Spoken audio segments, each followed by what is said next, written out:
Wow, I'm sorry I booted you guys out, but I had to change the screen.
You get in, Nor? Hello, how are you? Nor, how you doing? I'm doing great. Okay, you're in two screens there. You got two screens. Are you in? Exactly. That's how it's Okay. happening. Yeah, you have two Yeah, access points. yeah. Actually, I wanted to please make me co-host here as well on my other device. Yeah, I'm gonna make you a promote the panelists on both. Exactly. So yeah. Okay, Okay. I'm gonna make you host, but I don't know which one to make you host on. Uh,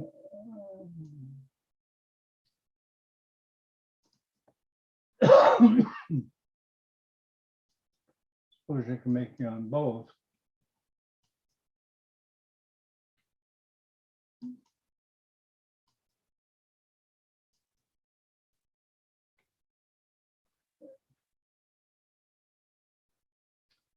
Nor you're on mute. Yeah. Hello. Can you hear me now? Now, Nor, you have to behave. Yeah, I'm behaving. Okay, What's wrong with that? I'm just joking with you. You're not nervous, are you? No. I'm so happy. Today morning, I came to know that Professor Osama Al Mufti is joining us. Wow, that was a surprise. I get up in the morning because you know we're on different schedules, and I see the banner. I say, "Whoa, that banner looks different." I started reading it. I said, "That's ours. That's ours." I thought he was competing with us or something at the same Who? time. I thought he was competing. I thought they had another webinar with him. Really? I know. I thought they did when I first saw it.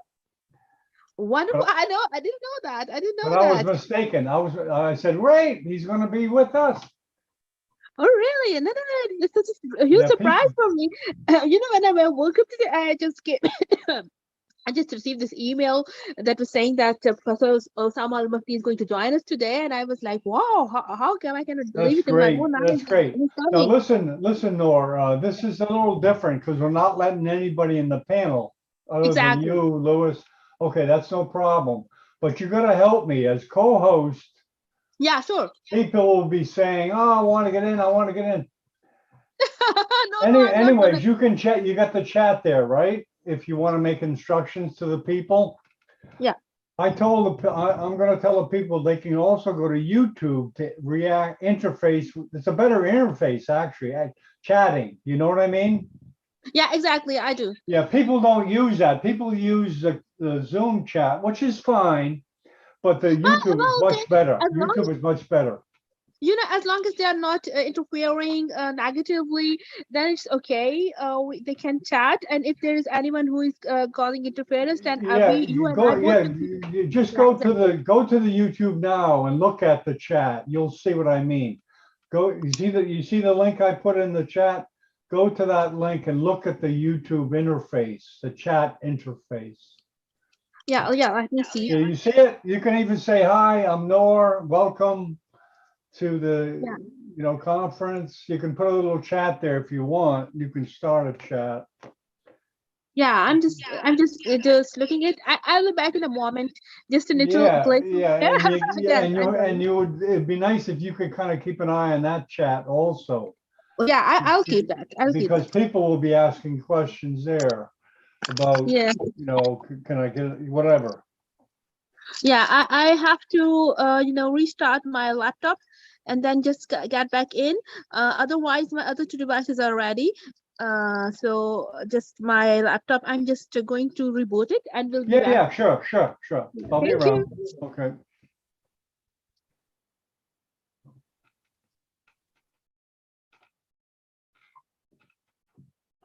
Geez, 3 screens.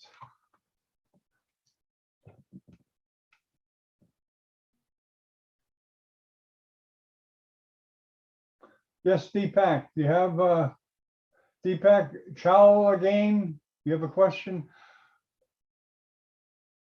Yeah.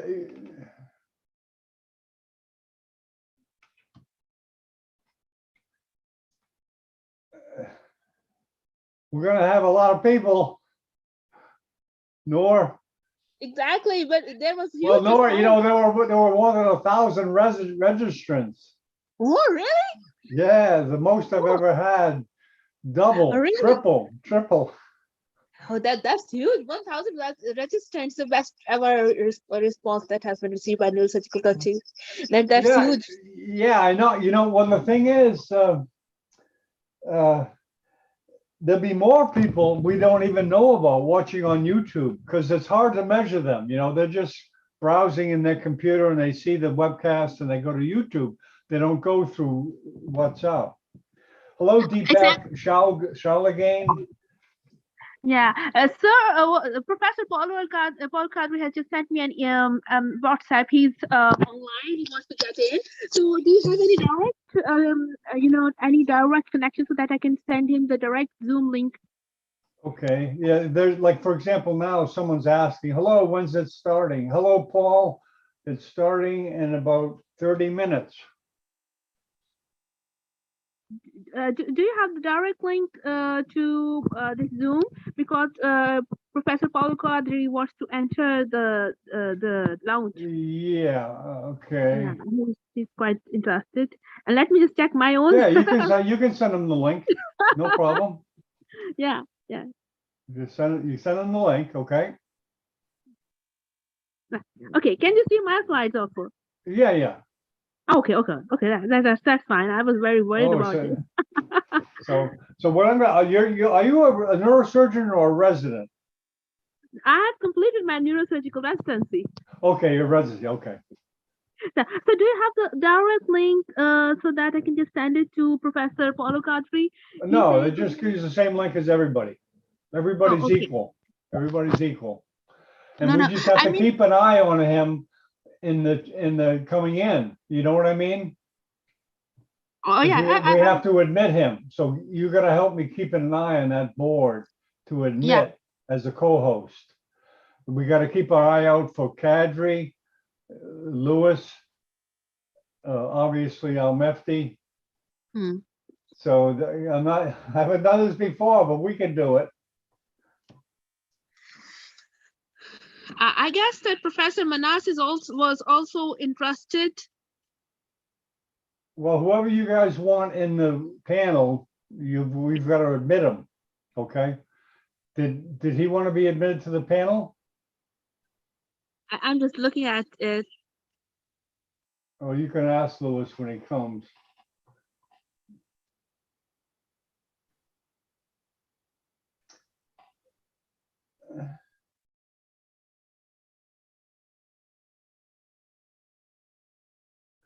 Welcome, Germany.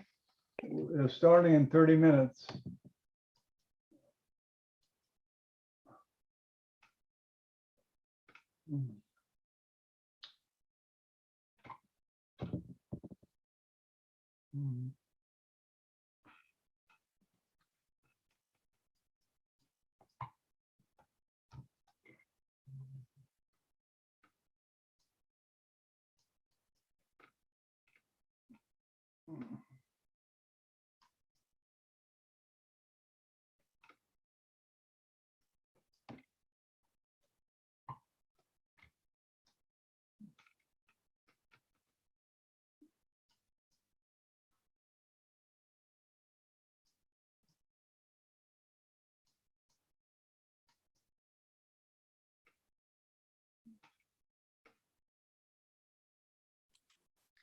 Hi.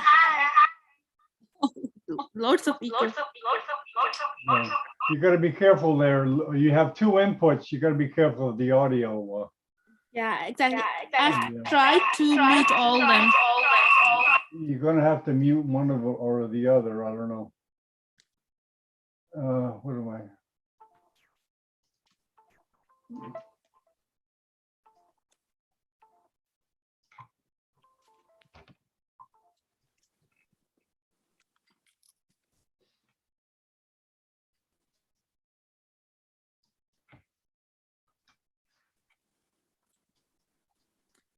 it's better now.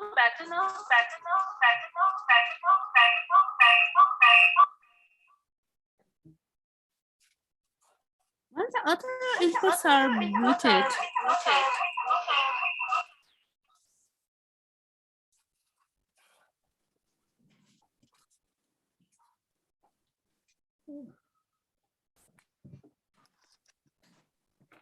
Hi. I think it's better now. Now, do you need it? You need two inputs there? Or you got three actually, Nora. Yeah. You gotta be careful. Do you sure you want all those three? Because you're gonna have problems with the audio. Exactly. But I have muted all of them and I have disconnected the audio. How is it now? It's okay now, but be careful. Yeah. Yeah, I can understand this now. yeah. Okay. If you So start, if the you start structure. getting feedback, you're gonna just shut down all of the audio. Yeah, Yeah, exactly. because that's where you might have problems. Yeah, you're right. Okay, There so was another. Kadri's got the link. Kadri's got the link to come in. Yeah, Okay. exactly. He's got the link, so Okay. he will be logging Nigeria, in. welcome on Nigeria. We're actually on the air now on YouTube, Noor. Oh, So be careful what you say. Okay, I am. Yeah, okay. Well, There it's was. kind of exciting. It's like a pregame show, pregame broadcast. Before the Exactly. match, the cricket match starts. Exactly. That's how it is. So we are just basically trying to just examine what's happening, just having an overview of what's what people are doing right now. Well, sir, he's here. Professor Paul Kadri is here. Oh, there you go. So there you go. Okay, who's going to get him first? I got him. You got. Oh yeah. Oh, you're there. Okay. Yeah. He's there. He's joining. Good. He's in. Good morning, sir.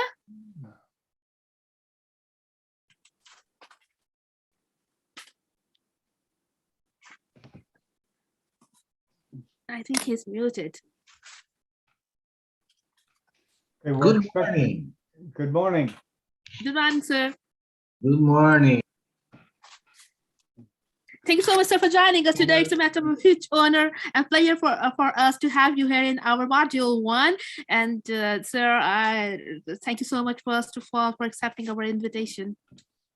Thank you so much. Yeah. Welcome, Dr. Kadri. I'm off camera, but I'll be back on.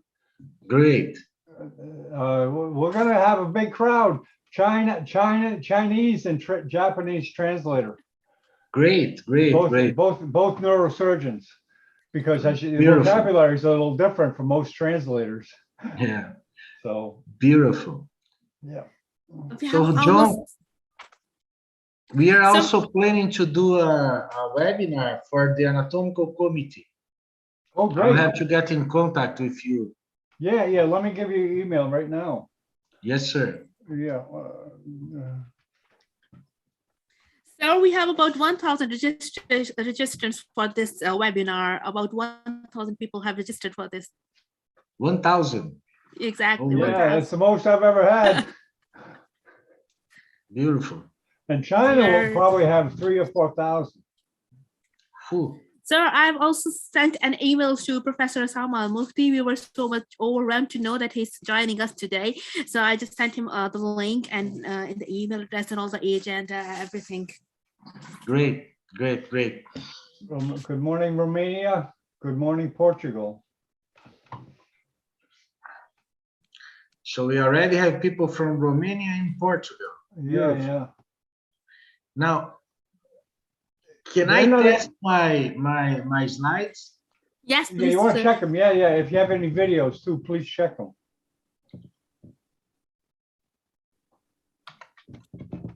Uganda, welcome, Uganda. Can you see it? Yes. Yes, sir. Okay, so that's it. Yeah, that's big now. Yeah, that's good. Perfect, sir.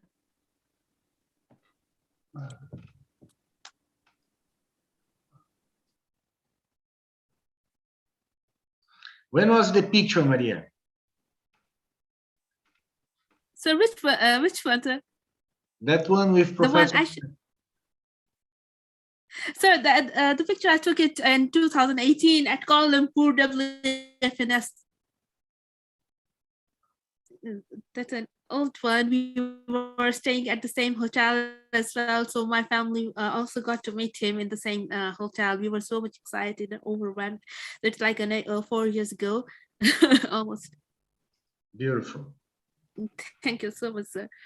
So Rio is going to be big, huh? That's in 2 months, right? Yeah, that's in 2 months, Yeah, in March. in March. Yeah, Rio is going to be big. We have been waiting for Rio in the last 2 years, right? I think Borba postponed it twice. Oh, okay. It's usually, so it's been going on for a while. Yeah.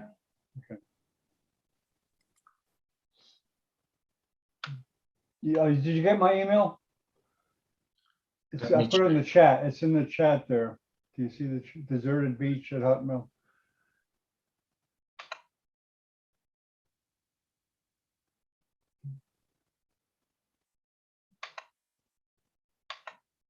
I'll make sure you get it.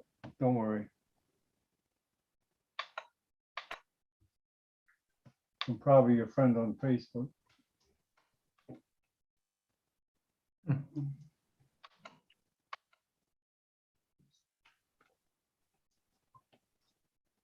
Now let's chat. I had good morning, Portugal, and good morning, everyone. Greetings from France. That's what I had. Here it is. Yeah, deserted beach at hotmail.com. Yeah. Yeah, That's this it. one. Sir.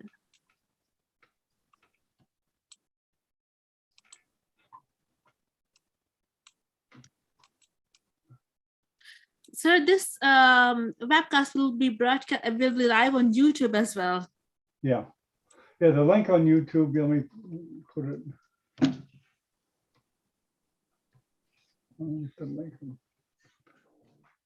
Yeah, it's better for chat.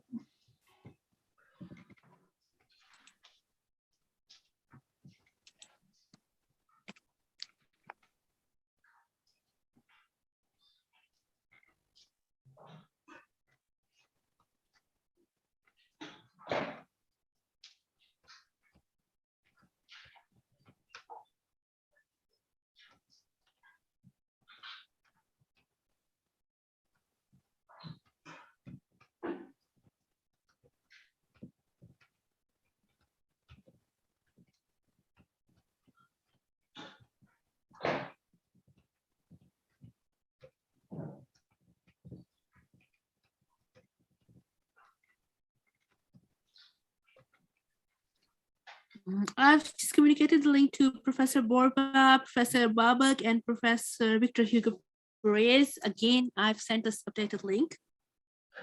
Yeah, a YouTube link. Okay, Borba's in. Yeah, I've sent the link.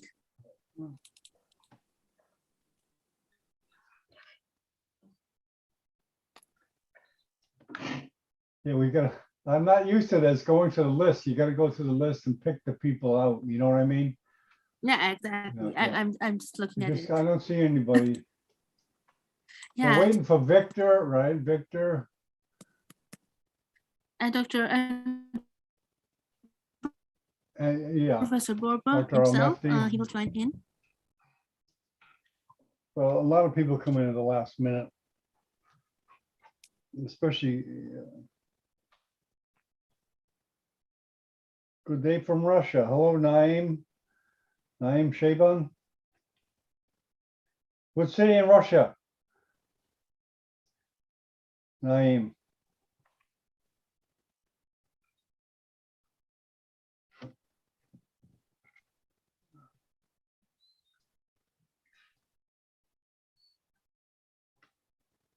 I tried to get a Russian translator. I couldn't get one. Oh, really? That would be Yeah. interesting.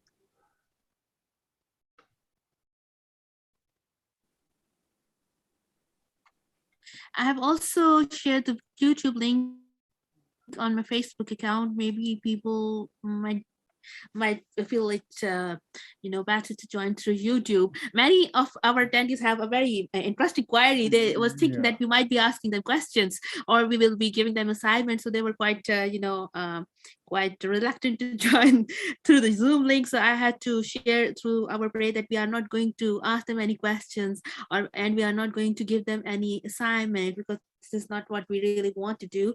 It is an educational course and not an exam. So it was something interesting that I thought I missed when I was just promoting the event. I just shared it yesterday. That's why many people do join us from YouTube. I think that so that they can just enjoy the show, but they might have, they're a little shy to interact through questions. Dr. Kadri, I don't know if you've ever seen the Seattle Science Foundation. Have you seen their webcasts? They have excellent webcasts, but they really use that YouTube interface during the because it's the same. They don't let panelists in. They just basically interact through chat. The viewers. No, I didn't see. No, then there's another person, Bertalan Mezco. He's from Hungary. He does webcasts, not in neurosurgery, but after seeing his webcast with his use of YouTube for interaction with the audience, it's really good. So here, let me see if I can screen share it now. Educate ourselves while we're waiting. Generally, people feel a bit more confident who are, a little bit enthusiastic. They just feel more comfortable with using the Zoom interface because they can just at least type their questions in the chat box in the Q&A section. So that they can interact with the speakers. So at times many people do prefer to use Zoom, but I have seen that there's a huge number of residents who are interested in using the YouTube instead, because they are feeling, they usually feel a little shy to join the Zoom interface, use the Zoom one. Yeah, let me just show you. I'm screen sharing now. This is Bertalan Mezco. He's doing a lecture on artificial. Let me see if I can get the YouTube up.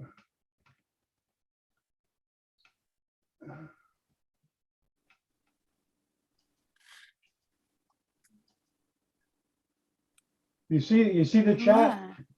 Yeah. You see the chat, very active.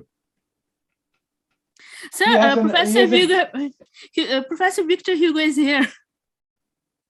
Can you hear that?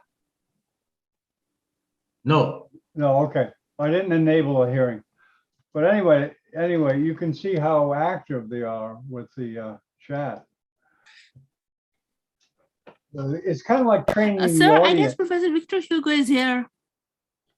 It's like training the audience, which we'll have to do basically, is train the neurosurgical audience. Hi, sir. Hi. Hello, how are you? Hey, Victor. Buenos Professor dias. Victor Hugo has just joined in. Buenos Hi, dias. sir. Hi, sir. Noro Huda. Hello, Paolo Kadri. It's a honor to be with all of you here. My honor. So we are really pleased and honored to have you here for the module 1. We are really excited for our first module, a series of basically 11 modules. We will just have it for a year. We will conduct one module every month, and we won't be having a very long event. We will have just a 3 hours event. Professor Luis Borba wanted an event that just can gain the attention and the interest level of all the residents. So he planned it to be just 3 hours long event so that everyone can listen to it and do not get bored and just learn as much as possible. I'm really thankful to you all for making it happen. No, thank you. Thank you very much for the invitation. It's really a big honor for me to be with you. How many participants are we going to have? Probably. Victor, I tell you, we had more than 1,000 registrants. Wow. That's people that are just registered, but I think a lot of people will just watch it on YouTube, and we really can't measure those people that know it's on YouTube and don't bother coming into the panel because they know with the big conferences you can't really interact. You don't have time. But Paulo, how are you Why now now? we have got what? How are you doing, Paulo, now with COVID in your country? Is Well, Brazil is pretty bad, but I'm spending a time here with Professor Almefti in Boston. So right now I'm in Boston. I'm here in the oh US. wow, they got Yeah. snow up there. Ooh. A lot of snow, right? Let us know. They just get it. They forecast 18 inches. I don't know if they got it. I think not yet, but it's coming. This weekend they say that's going to be bad. Yeah. mm, Ever driven in the snow before? I did once, but not this time. This time I didn't do yet. It's But tricky. yeah, it is. I prefer to avoid it. Yeah, most people do. Yeah. I was in Atlanta, and it's funny, people there aren't used to snow. But when they do get snow, the people all over the road, even the ambulances, they don't know how to drive in the snow because they never get it. Yeah. But when they do get it, wow. Yeah. But answer your question, Professor, Brazil is raising again the case. I just saw in the news that we have over 1,000 deaths. How is in Mexico? it's decreasing right now, decreasing. But yeah, but we have had too many deaths about COVID. Maybe 300,000 deaths from the beginning until now. Yeah. Yeah, I think Brazil, we are close to 700,000. 700. Wow. Is it going up or down? Not all, Huda. And in Pakistan, how are you doing? There we are having the 5th wave of Omicron, and the incidence is rising again. It's quite much now. In our city, about 20%. We had a very low incidence before this 5th wave. So basically, we are just getting a higher and higher incidence each day. We are in the 5th wave. They're just trying to stay safe as much as possible. Yeah. Please.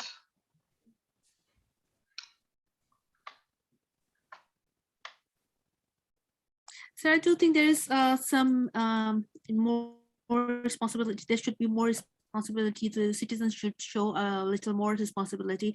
Many of our colleagues and friends, they do not even care about wearing a mask and getting vaccinated. So I think there is a need to make people more aware of using a mask. I don't know why people have a little resistance and reluctance towards using some of these precautionary methods to avoid the spread of COVID-19. And we are still having a lot of huge gatherings. Even recently, we had a huge conference held in Pakistan, and I think that it wasn't quite a wise idea in keeping with the rising incidence of Omicron. So I think that there's a need for people to just follow all these precautionary methods when they do not. Yeah. Professor Victor, if you like, if we can just test your slides and your videos if you have any. Yeah, I'm keeping an eye on the people that are coming in. I'm looking at.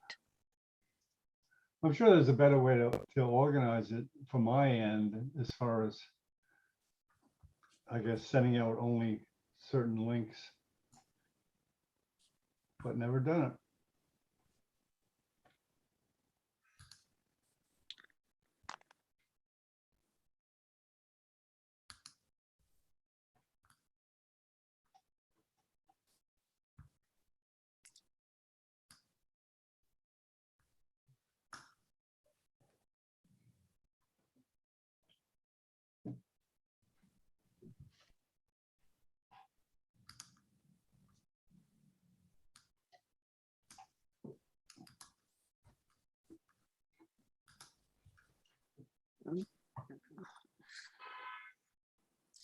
Bennett, I had this plan, a rough sketch of the program. I'm just trying to share it on your WhatsApp. Can I send it? Yeah. You got my, we don't usually Yes. communicate WhatsApp. You got my number there. Oh, there we go. Okay. Yeah, I added it's there. Yeah. So I just wanted this to start like this. I will just said welcome to the WC and MSMR module 1. It's a matter of future honor and pleasure to welcome you at the course. All those little formal words and thing. And after that, I think that we should invite Professor Borba to give the welcome address. I'm just going to introduce you, Nora, and you take it away. Okay. Yeah, exactly. So yeah, just to give it a look. I've shared it on your WhatsApp.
So, Mrs. Noor, Hi, sir. do you think that the majority of the attendees, they are medical students or residents? Is that of medical residents and junior neurosurgeons as well. A junior residency. Okay. Junior neurosurgeons and residents. Okay. Just to see how deep we go in the structures.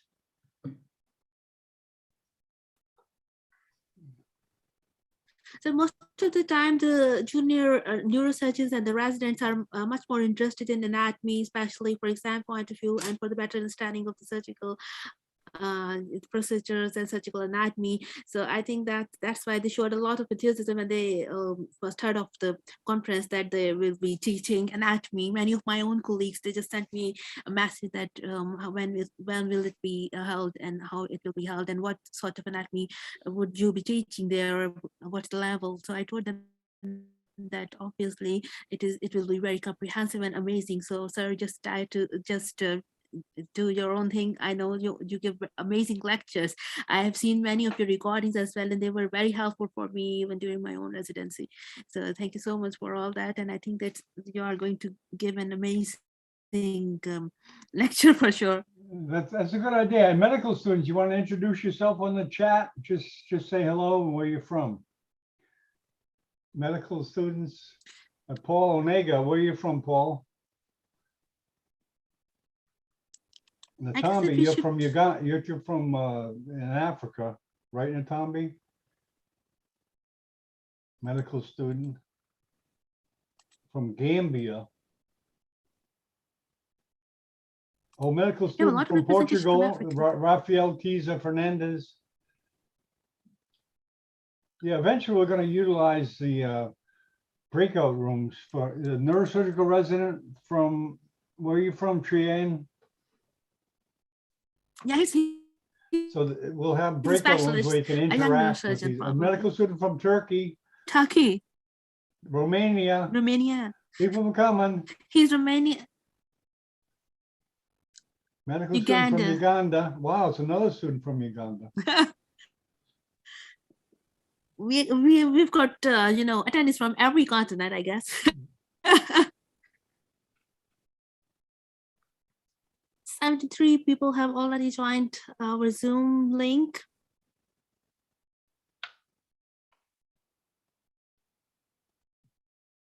Yeah, I didn't even publicize the Zoom link. Ukraine. Are you a young neurosurgeon or a student? Oh, Kenya, Dr. Doctor Odeva, from Kenya. Ukraine, Philippines. Philippines. This is great. Amazing. I've never done this before. Really? No, there are so many You know, people and interact with the from panelists. Well, most of the time panelists come right in. So Uganda. intern Free from intern. Uganda. Medical doctor from Kenya, Philippines. That's great. From Pakistan. Oh, great. usually we have the most from Pakistan and India. Yeah. Iraq. I don't see again, Louis, Philippines. Louis yet, or Osama. Oh, Osama, professor of Mufti is here. Oh my, we is have it? to make him. Oh, he's there. Have you found him? I don't see. Oh, there's Osama. Yeah. Please, Yeah, there I'm he trying is. to make Okay. him. Have you I got him? let the wrong person in. Okay. Ya no, como le decíamos, Mejor aquí. ¿sí? I think he's in. Hi, sir. Yeah, Maria, good to see you, and thank you for letting me in here. It's an honor, privilege to be with this poster. So you Really? were waiting a while? Hello, Professor Osama. Good morning, Victor. How are you? Fine. Good to see you. You're shining. Yeah.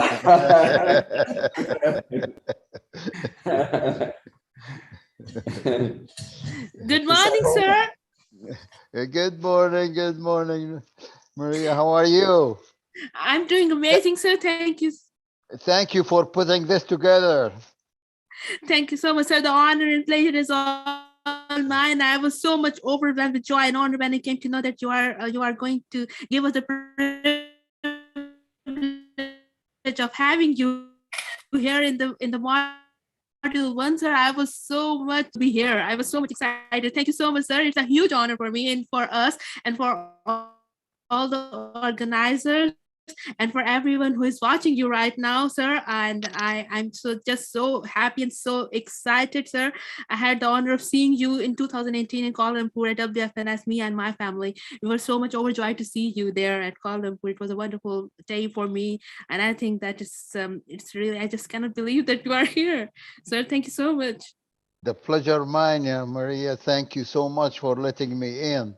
I came to learn, and thank you for putting this. This is exactly what needs to be put: the anatomy. It's being forgotten in many places, and it's the baseline of everything. So thank you for putting it together. Thank you for organizing it. Thank you for giving me a link as a panelist. That's privilege. Yeah, good morning, Dr. Al-Mufti. Where's Louis? I'm just trying to find him as well, sir. Sir, actually, this was a brainchild of Professor Louis Borba. He came up with an idea to have a dedicated series or a course for the young neurosurgeons, the trainees, and the medical students as well, so that they can just learn the basic fundamentals of neurosurgery, as well as common neurosurgical conditions, and insight into the recent advances as well. So he came up with all this, and we just made a curriculum. I was really honored to take part in it. He asked me to organize this meeting. We just crafted and designed a curriculum through which we will just take guidance to organize our modules. This module 1 is in neuroanatomy. Our module 2 will be on neuroradiology, so that we can just discuss the radiological anatomy of the brain and the spine. And also we will give an insight into the recent use of the virtual reality and the augmented reality, and how can it be beneficial for us in our neurosurgical training and neurosurgical procedures. So, sir, again, thank you so much. It's really huge for us to have you here with us, sir. And I will just really we wanted to invite you to give a special address at the module one, sir, if you just kindly accept our invitation to give a special address. Excuse me, Nora, Louis is not here. Should we start? Or Luis, you Luis, wanna Luis wait? is just entered. I just talked with him at the phone. Mhm. He's just entered. He's coming in? He's coming in. Okay. I've just having an eye in the attendee list. I haven't yet on him. He's the lone panelist that we lack, right, Louis? Yeah.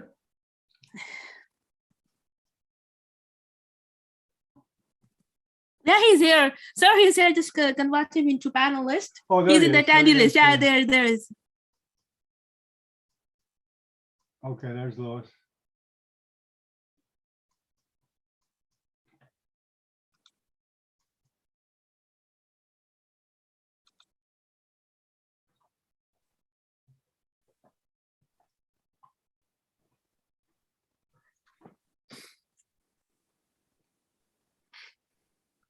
Good morning, Louis. Sir. Hello, Professor. Morning, sir. Professor Borba, good morning. Oh, Professor Alberti. Good to hear you. The whole world is waiting for you. No. Okay, you guys ready? Ready, Louis? Good morning. Happy now. Good morning, sir. All set, Morning, good morning. Louis? All set, Hello, Louis? hello. Ready, Louis? Yes, yes. Okay. I'm born 10, ready. Okay, 10, 9, 8, 7, 6, 5, 4, 3, 2, 1. Good morning from Miami Beach. This is Dr. John Bennett for Neurosurgical TV. It's a great honor to be having Module 1 of Louis Borba's directed WFNS education. It is put together, organized by Nora, and I'll turn it over to Nora. Good morning, Nora. Thank you so much, sir. It's a matter of huge honor and pleasure for me. I just cannot find the right words to say how excited I am and how grateful I am. And thank you so much for the privilege, sir. And thank you so much for directing this very amazing course, sir. This is a brainchild of Professor Louis Borba. So let me have the honor of inviting Professor Louis Borba to give his welcome address. And actually, there's something more exciting for us to share that today in our session, Professor Samuel Mufti has given us the honor of joining us for our module 1. So I think that if I can have the pleasure and honor to invite Professor Osama Al-Mufti to give his special speech to commence our session, it will be amazing. Sir, can you please say a few words about our module? Good morning, everyone.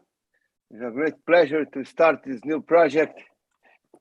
Do you know, Dr. Mufti, when you talk about neurosurgery, you talk about the basics. When you talk about the basics, you have to start with the basics. And the most important to us as a neurosurgeon, as a medical student, as a resident that are interested in work in neurosurgery, is to know the anatomy. Because this is our first model of this education program that will be every month, one Saturday every month, okay? It to start for the basics. And you choose the best speaker that you can have. First, Professor Paulo Cadre from Brazil. Now he's in Harvard with Professor Al-Mufti. Dr. Vitor Hugo Perez from Mexico. And Dr. Babak Cadet, that will show something about the new technology that is coming in the field of the neuroscience. It's a great pleasure to me to introduce Dr. Paulo Cadre, professor of neurosurgery, Federal University of Campo Grande in Brazil, now instructing surgery in Harvard Medical School in Brigham. He's doing, very soon you have a new project that's coming from Professor Cadre. This project should be ready 2 years ago, no? Now you finish. I think you hope you finish soon. Thank you, Paulo, for taking your time. Thank all the countries that are online. You have more than 900 people that is registered. I think more than 700 people now online now. Thank you for the opportunity to be here. Okay, go ahead, Paulo, and we are enjoying your lecture. Thank you. Thank you so much. It's an honor to be here. in order to be here with you in this morning, Saturday morning, right? And all over the world, and afternoon, late afternoon in Pakistan. So we're going to start with the very, very basics. I'm going to share my screen.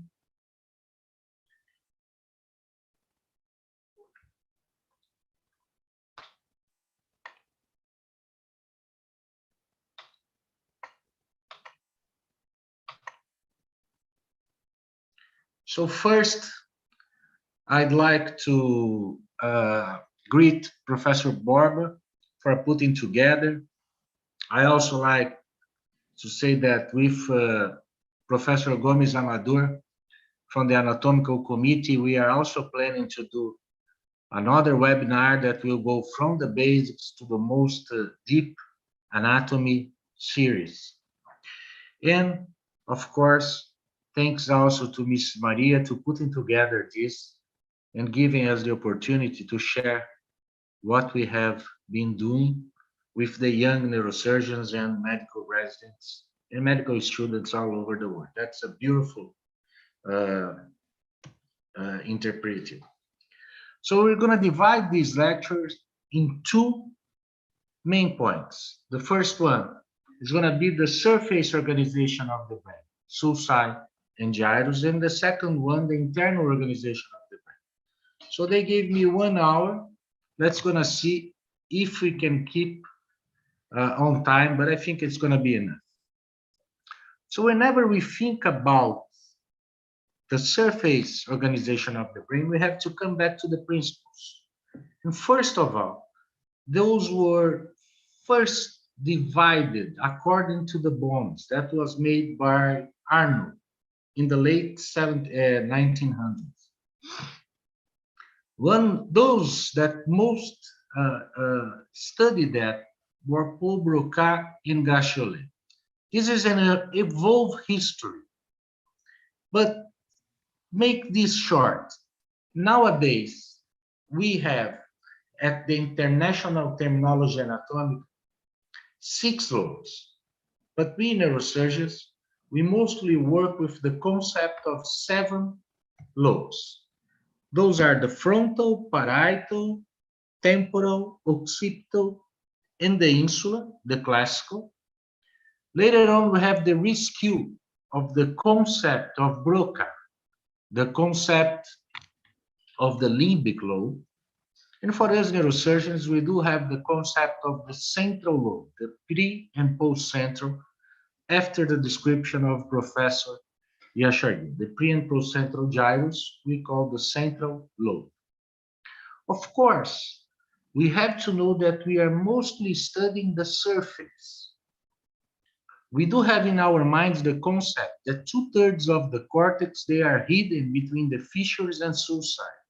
And this is not really well described. And the other thing is that we have to keep in mind that this concept of lobes, it's a dogma and it's a didactic, because the sulci and gyrus of the brain, they will show a continuum. There are not clear borders, and there are full of variations. So what we're going to present here, it's actually a general concept, the general organization of the brain. Well, one of the anatomical features that we're going to find is that on the lateral surface of the brain, the so-called neocortical surface of the brain, all the sulci, they point towards the closest ventricular cavity. And this is phylogenetically main due to the anatomical progression or to the progression of the neurons through the periventricular matrix. Why? On the medial surface, the archeo and paleo surface of the brain, they are concentric around the thalamus, around the diencephalon. So they are an internal ring that we call the limbic lobe, and then there is the representation of the neocortex on the medial surface. So in general, if we see from the lateral surface, we're going to also always find 3 horizontal-oriented frontal gyrus, the two vertically oriented pre- and post-central, two main structures on the parietal, two or three occipital gyrus, and three temporal gyrus. Always.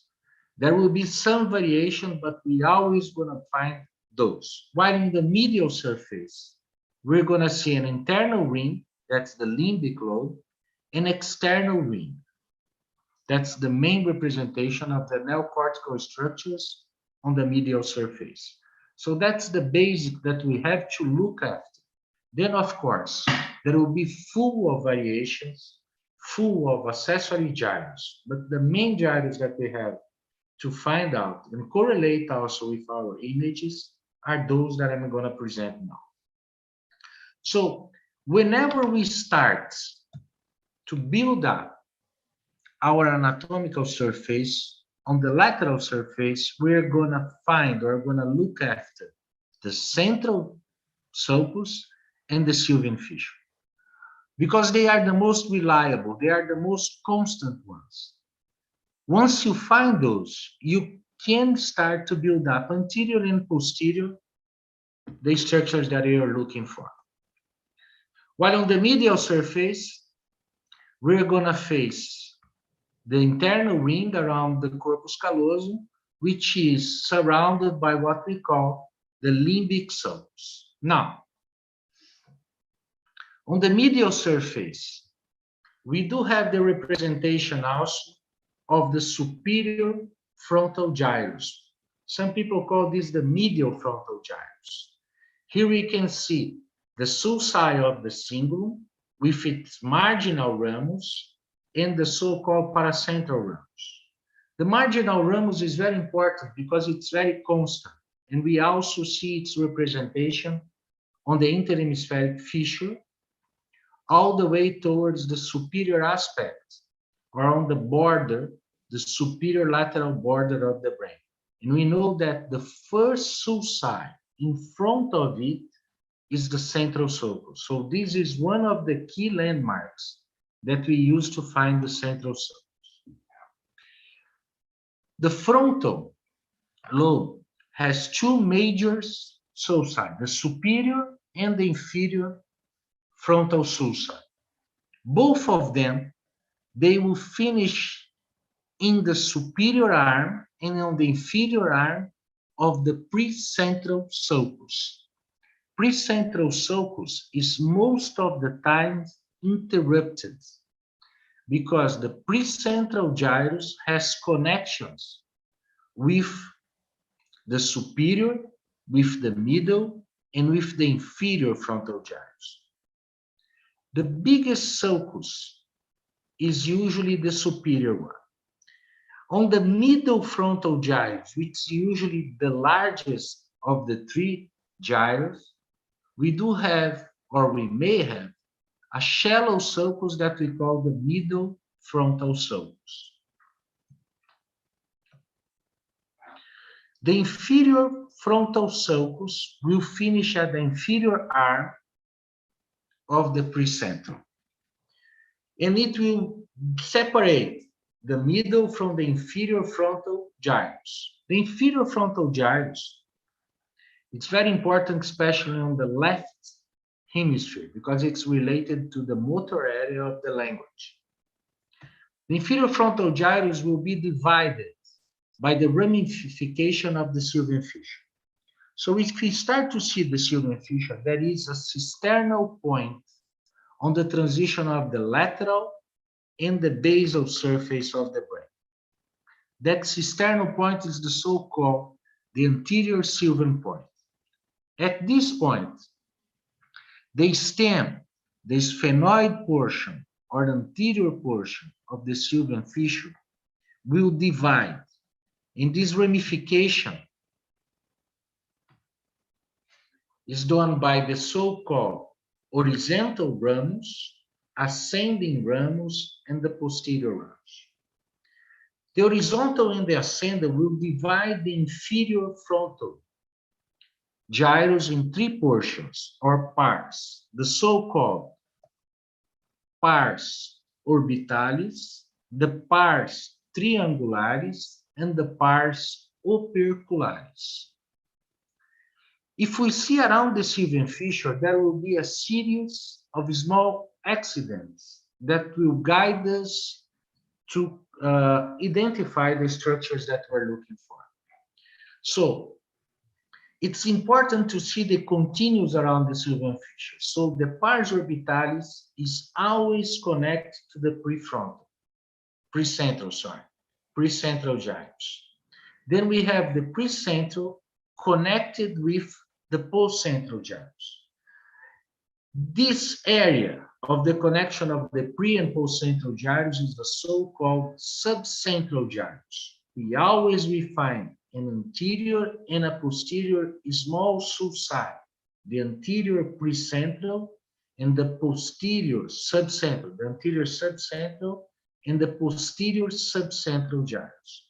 Then the post-central gyrus also is connected with the supramarginal gyrus. Supramarginal gyrus that we know that goes around the posterior ascending ramus of the Sylvian fissure. So when the Sylvian fissure gets to the end on the surface, it will divide in a small inferior and usually biggest superior ramus. So wrapping around the superior ramus, posterior ascending ramus of the Sylvian fissure, we have the supramarginal gyrus. Now, frontal lobe on its inferior or orbital surface, we do have what we call a complex gyrus. Complex gyrus is one of those that might have some ramifications. So in this H form, it's the orbital sulcus, which will divide the orbital surface in four portions: the anterior, the lateral, the posterior, and the medial orbital gyrus. Then we have the olfactory gyrus, olfactory sulcus, separating the orbital gyra from the rectus gyrus. Usually, the olfactory sulcus is covered by the olfactory tract.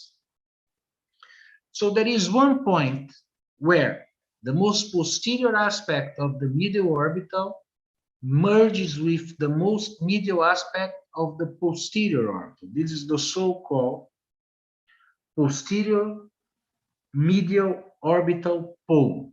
And it's very important because it faces against, or it's opposing on the surface, the anterior portion of the uncus, where we can find the amygdala. So here, we can also see that this place, the so-called posterior orbital medial pole, it's one that we can see the integration with the so-called anterior portion of the insula through the transverse gyrus of the insula. Well, the rectus gyrus on the medial surface is way bigger than on the inferior surface of the brain. So it hosts two small sulcus, the rostral sulcus. Usually we can have one superior and one inferior. It's also important here because we can see that it divides from the cingulum by the cingulate sulcus. Usually the first branch of the cingulate sulcus separates the rectus gyrus from the medial surface of the superior frontal gyrus. Once again, the cingulate sulcus will continue and divide in a paracentral and in a marginal branch. The first rami, the first sulcus that we find in front of the marginal branch is the central sulcus of the brain. Here, we can see the precentral and the postcentral gyra, separated by the central sulcus. Central sulcus that, in most of the times, will reach the interhemispheric fissure on the superior surface, and in most of the times do not reach the sylvian fissure. We can here again identify anterior and posterior subcentral sulcus. Here, the interrupted precentral sulcus with the so-called inferior arm and the superior arm. And here the connections of the precentral with the inferior, with the middle, and up there with the superior frontal gyre. Now the postcentral sulcus, it might be or not interrupted. Usually, from the postcentral sulcus, we're gonna see a deep sulcus, that's the so-called interparietal sulcus, that might sometimes even continue towards the occipital as the intra-occipital sulcus or superior occipital sulcus. Here, once again, the precentral sulcus reaching the interhemispheric fissure, and we know that the first ramification or the first sulcus from the medial surface that has an impression on the lateral surface, this is going to be the marginal branch of the cingulate sulcus. Once again there, the marginal branch. And now here we can see the connections with the superior, middle, and inferior frontal gyres. We will always find those connections. Usually the postcentral is smaller than the precentral sulcus. In this case, we have a very deep and well-marked postcentral sulcus. You see that the postcentral does not reach also the sylvian fissure, and most of the time does not also reach the interhemispheric. Different from the central sulcus, the postcentral doesn't reach the interhemispheric. In this case, the intraparietal is very well marked, but it's not connected to the postcentral. And here you can also see the connections of the postcentral with the marginal, supramarginal gyres. Now, the intraparietal sulcus will divide the parietal lobe in a superior and an inferior lobule. There is a line that we trace to separate the occipital from the temporal and the parietal. This line, it's from superior, the lateral representation of the parietal occipital fissure, towards a small impression, the so-called pre-occipital notch on the inferior surface of the brain. And this corresponds to the point where the labia will reach the confluence of the presigmoid and the transverse gyrus. So this is the parietal occipital line. Separating the parietal lobe, we have the superior lobule and inferior lobule.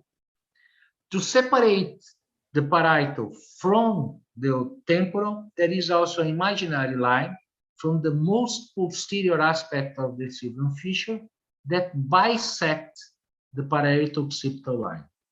So superior to it, parietal, inferior to it is the posterior portion of the temporal. The superior parietal lobule is also represented on the medial surface as the precuneus.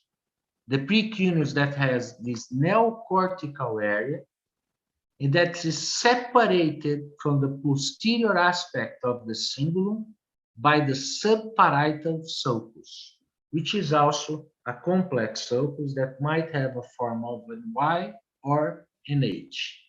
So the superior aspect is related to the lateral aspect, on the lateral aspect to the superior parietal lobule, on the precuneus.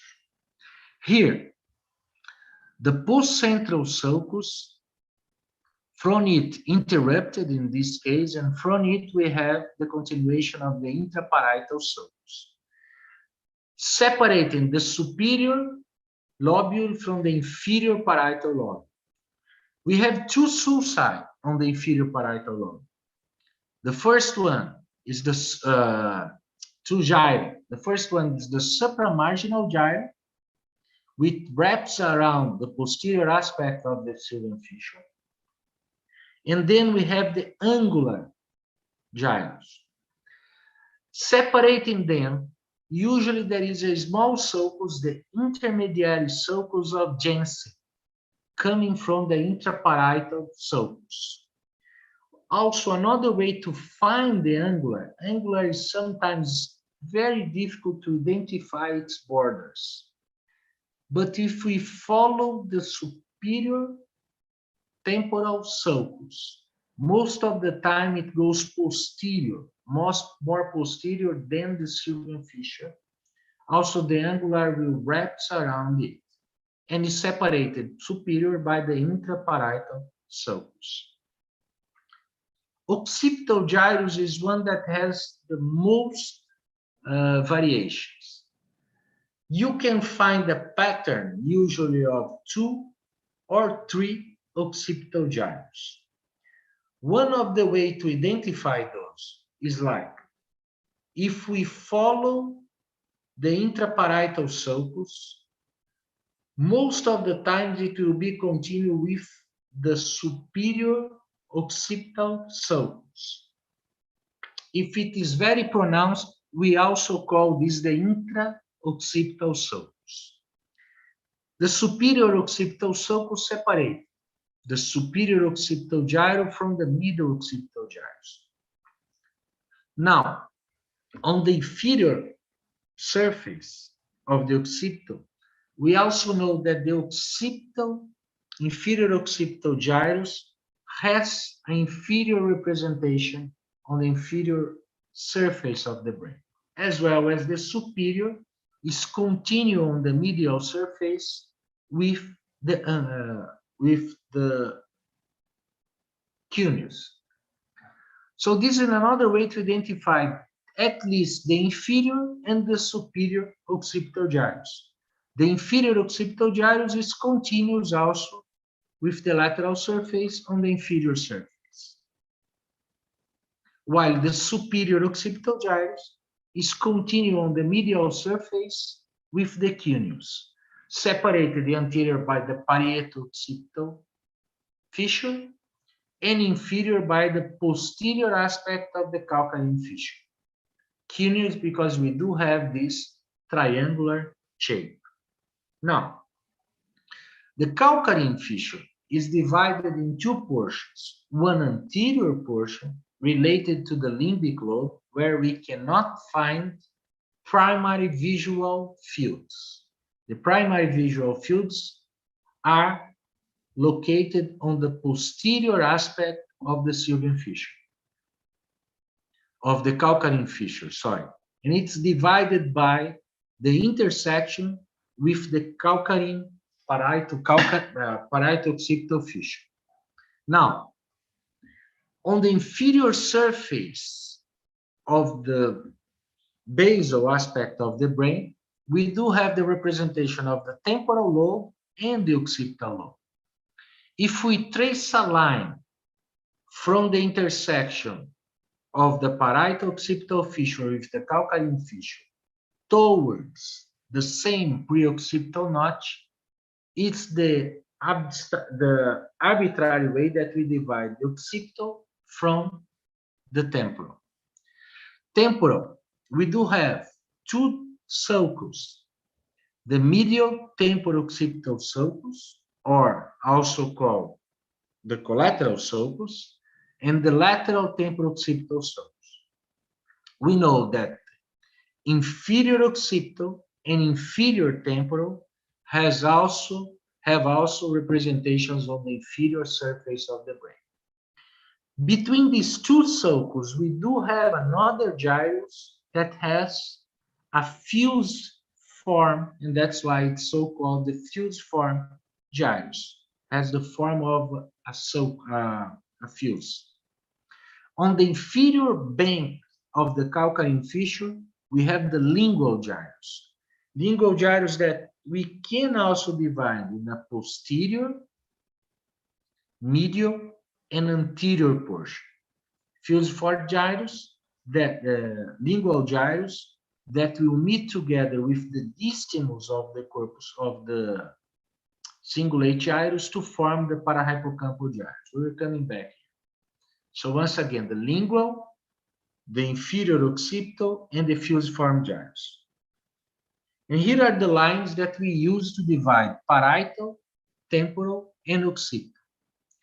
Now, if we go to the temporal, temporal is divided on the lateral surface in 3 gyrus: the superior, the middle, and the inferior temporal gyrus. All of them come together anterior to form the so-called pole of the temporal lobe. The superior temporal gyrus has a superior surface on the banks of the Sylvian fissure. It's the inferior bank of the Sylvian fissure. The superior surface has some accidents on its surface towards the Sylvian fissure. One very important that we use to identify also where is the central sulcus and the postcentral is the elevation of the anterior transverse gyrus of the temporal gyrus. So this is the Herschel gyrus, and it faces immediately above it the postcentral sulcus.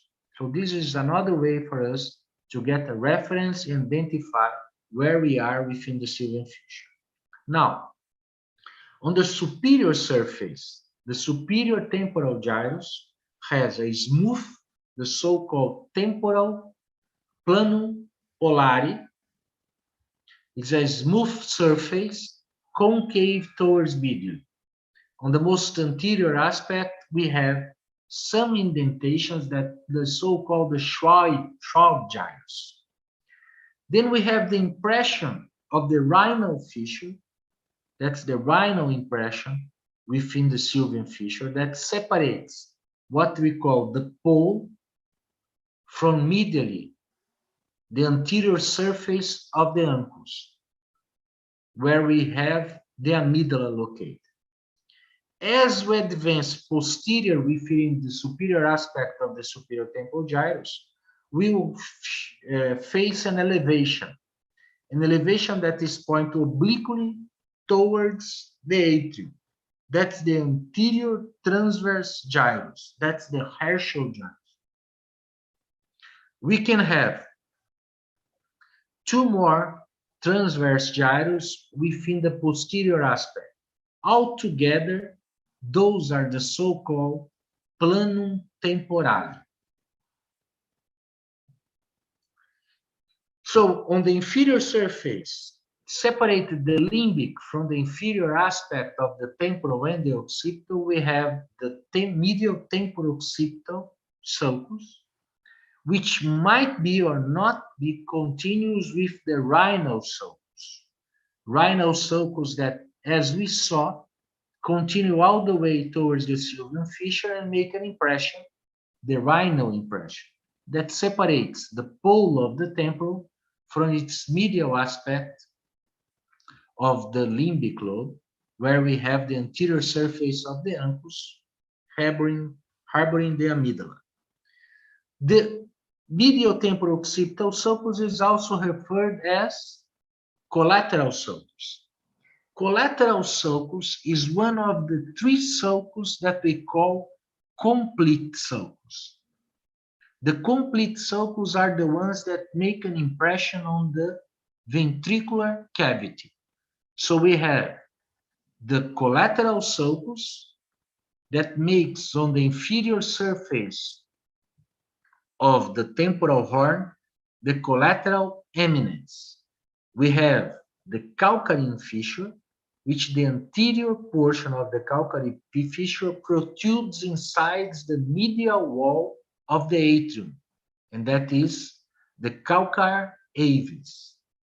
And then we have the hippocampal sulcus protruding inside the ventricle, the medial aspect of the temporal horn, as the hippocampal eminence.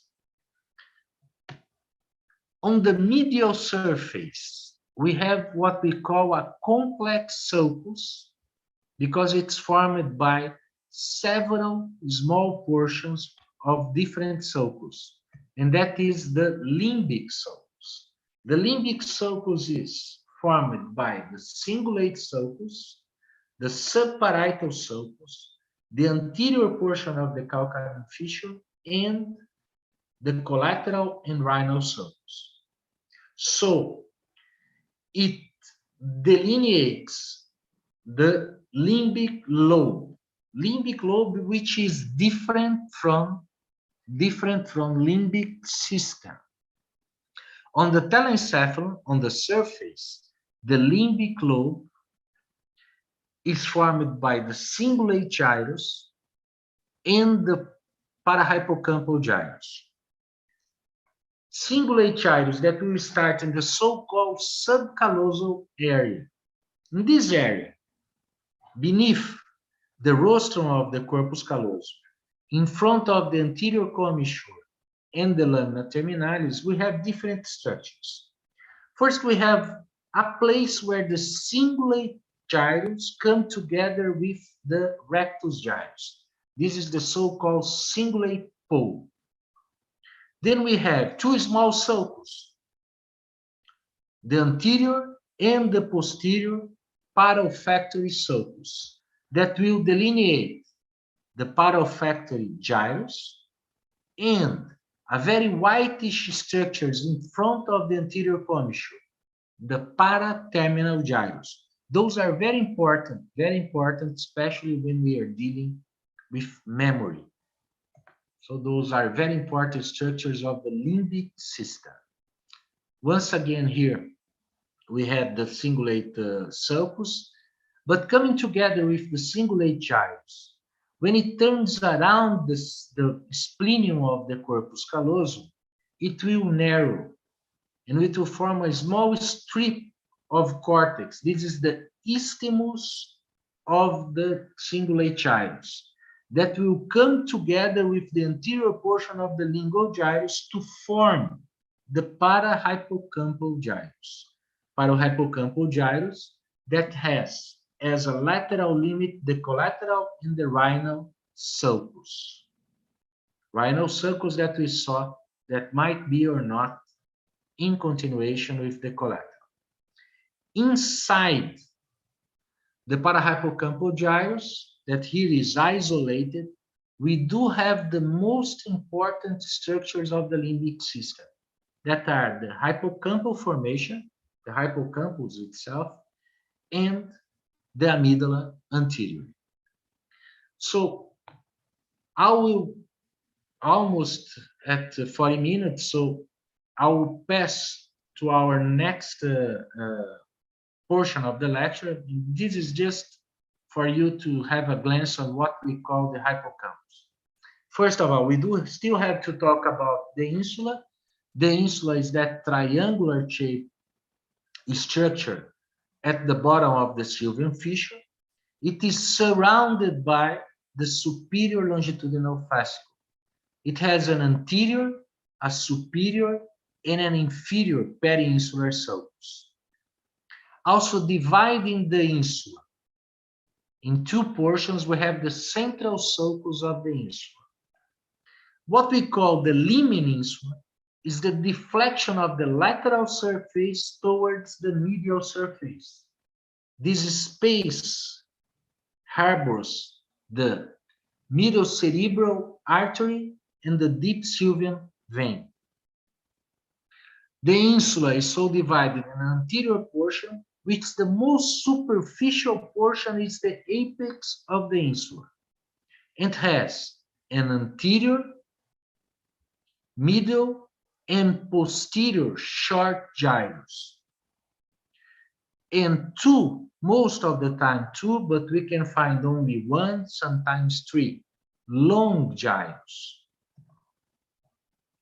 Usually, the central sulcus of the insula is parallel with the central sulcus of the brain.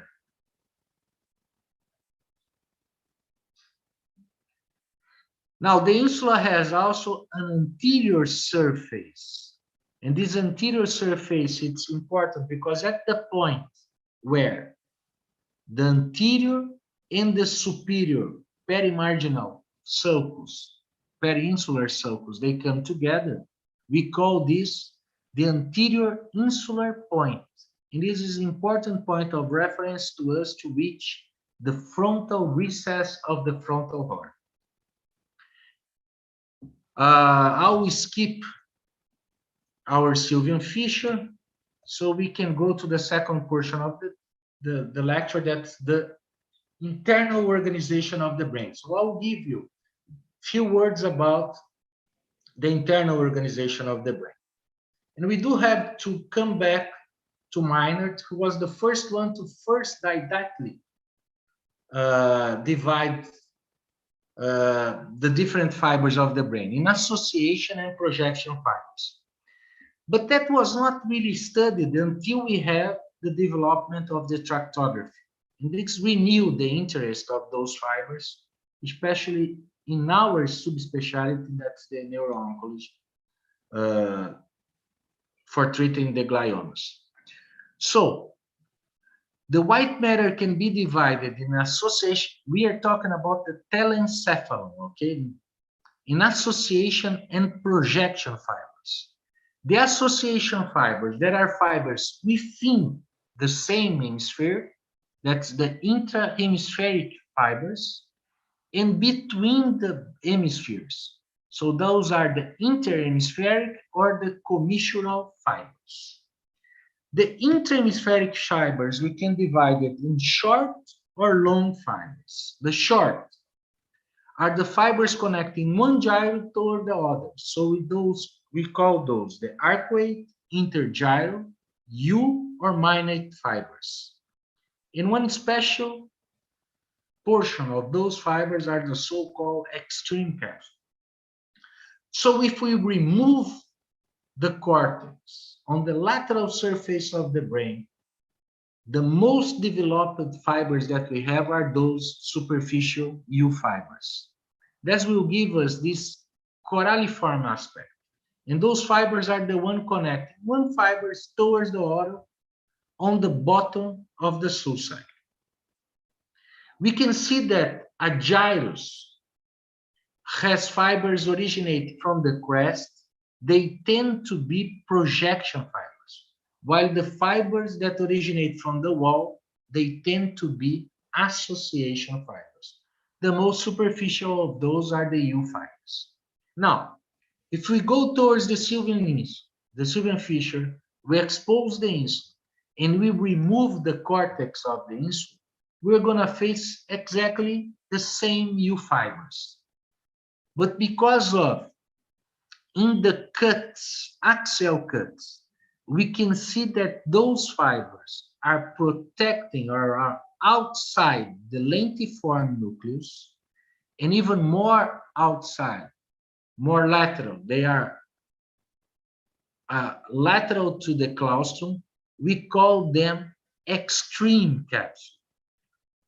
But they are U fibers connecting the gyrus of the insula and also the insula with the operculi. If we remove those fibers, we're going to face the claustrum.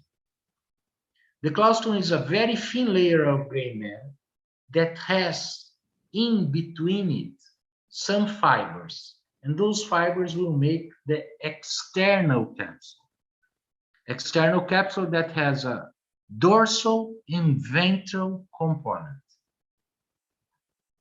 Now, if we go on the lateral surface towards the long association fibers, we have three main fascicles: the superior longitudinal, the occipitofrontal fascicle, and the uncinate. On the inferior aspect, within the fusiform, mainly within the fusiform, we have the inferior longitudinal fascicle, and on the medial basal surface, within the limbic lobe, we have the cingulum. So, on the neocortex, the biggest fascicle, association fascicle that we have is the superior longitudinal fascicle. it connects frontal, parietal, occipital, and temporal around the Sylvian fissure, around the insula. It might be or not be divided in different portions, the so-called horizontal portion, vertical portion, and the inner portion that turns around the posterior aspect of the Sylvian fissure that we call arcuate fascicle.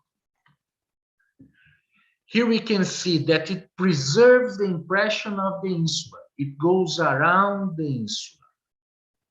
Once again, external capsule, claustrum, the extreme capsule was removed, and the ventral portion of the external, dorsal portion of the external capsule.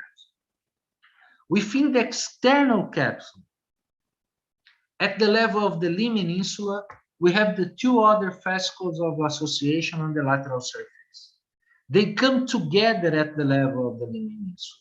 They do originate at the same region on the frontal aspect, an anterior aspect of the frontal lobe. Those are the uncinate, and they are called uncinate when they turn and coming more directly towards the temporal lobe, and the occipitofrontal. Actually, from the limb insula, they fan-like towards the posterior aspect or the inferior aspect of the parietal, occipital, posterior aspect of temporal, and also temporal lobe. There is no clear border here between the occipital, frontal, and the uncinate fascicle. If we remove the dorsal aspect of the extreme capsule, we will expose the putamen. Now the fibers that we see here outside the putamen, they will go medially to it, and they will form the internal capsule. Those are the fibers of the corona radiata. But passing through its lateral surface, which means that it's not portion of the internal capsule, we have the uncinate and the occipitofrontal fascicle. They are deeper than the superior longitudinal fascicle. On the inferior aspect, mainly within the fusiform, we have a very subtle fascicle that's the inferior longitudinal fascicle connecting occipital towards the most anterior portions of the temple. This is very important for visual memory connections. Now, different from the lateral surface, on the medial surface, the U fibers are not so well developed. So whenever we remove the cortex, we face the long association fascicle of the limbic lobe. And this is the cingulum, extending all the way from the subcallosal area towards the precuneus, then receiving some fibers from the precuneus and some fibers from the lingual to form the inferior segment within the parahypocampal gyrus that goes all the way towards the most anterior portion of the parahypocampal gyrus towards the uncus. We can see that it's separated from the fusiform, from the inferior longitudinal fascicle, so cingulum, inferior longitudinal fascicle, through the collateral sulcus. If we remove the inferior aspect of the cingulum, we're going to see the structures inside the parahypocampal gyrus, which are anteriorly the amygdala and posteriorly the hippocampus. Now, the commissural fibers that we have within the telencephalum are the corpus callosum, the main commissural fiber, the anterior commissure, and the hippocampal commissure. Corpus callosum, the best definition that I saw is like a butterfly battling the wings. It connects all portions of the new cortex. It comes around, and it's very difficult to follow it laterally. But two portions we can follow at the level of the rostrum and at the level of the spleen. At these portions, we will see the so-called forceps minor and the forceps major.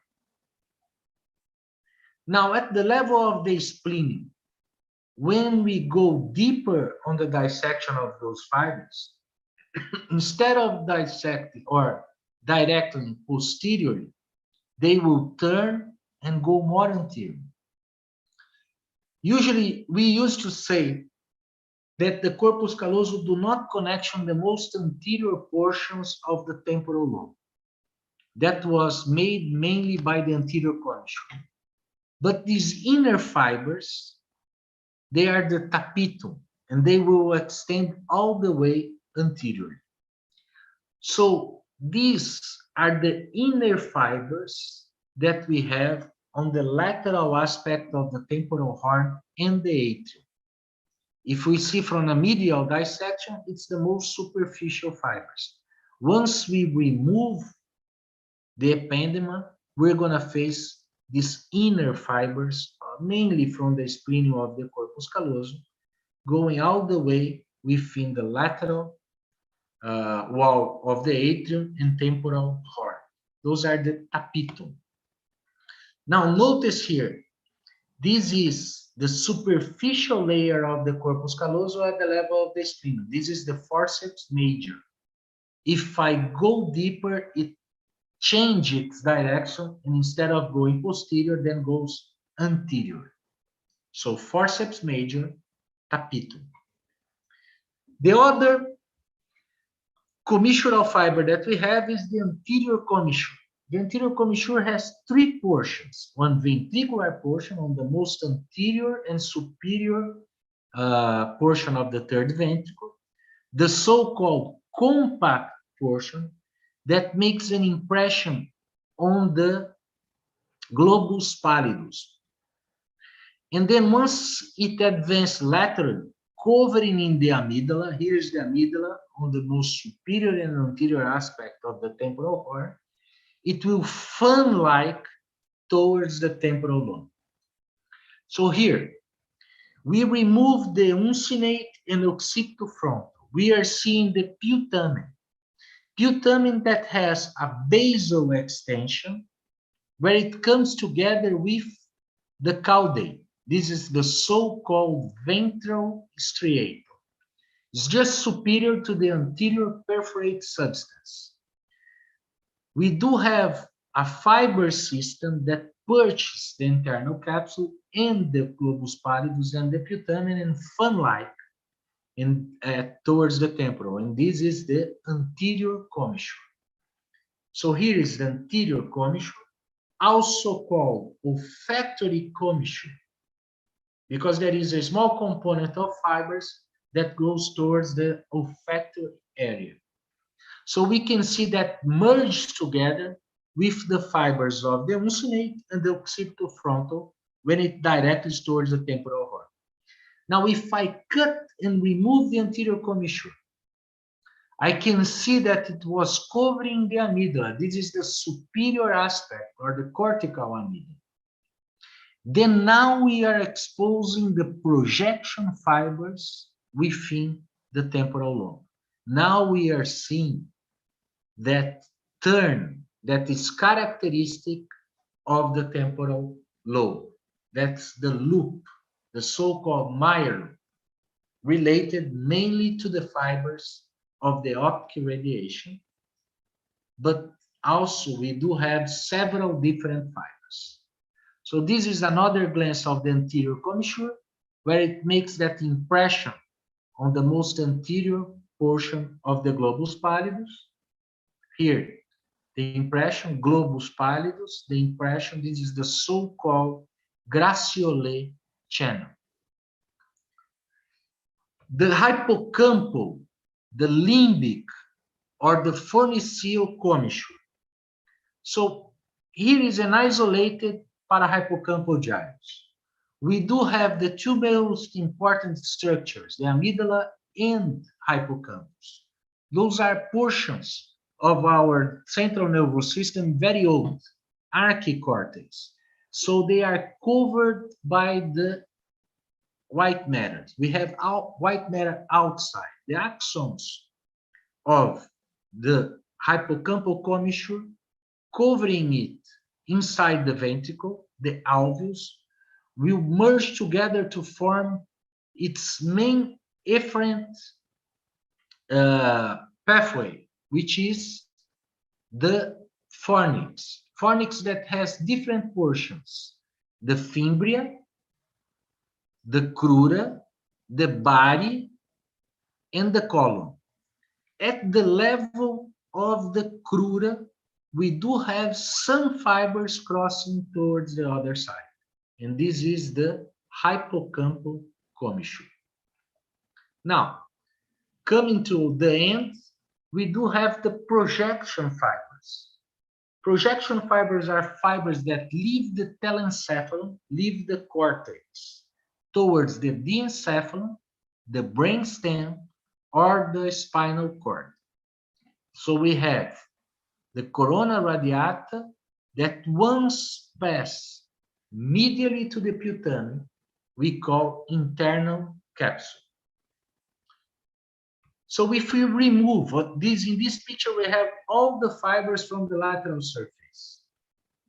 We have the U fibers, the superior longitudinal, the uncinate, the occipitofrontal, the extreme, the claustrum, the external, the putamen. If I remove the putamen, I'm going to see on this most basic and medial aspect the globus pallidus. Together, putamen and globus pallidus we call, because of its shape, lentiform nucleus. If I remove the putamen, now I'm seeing the fibers that are continuous with the internal capsule. So we have corona radiata and the internal capsule. Internal capsule that has a lot of holes, space, because we do have gray matter passing through its fibers. Those are connections of the putamen laterally with the caudate medially. Here I left the globus pallidus. We still have the anterior commissure, but this is the corona radiata forming, compacting to form the internal capsule. More anteriorly, more space, more connection between caudate and putamen we have.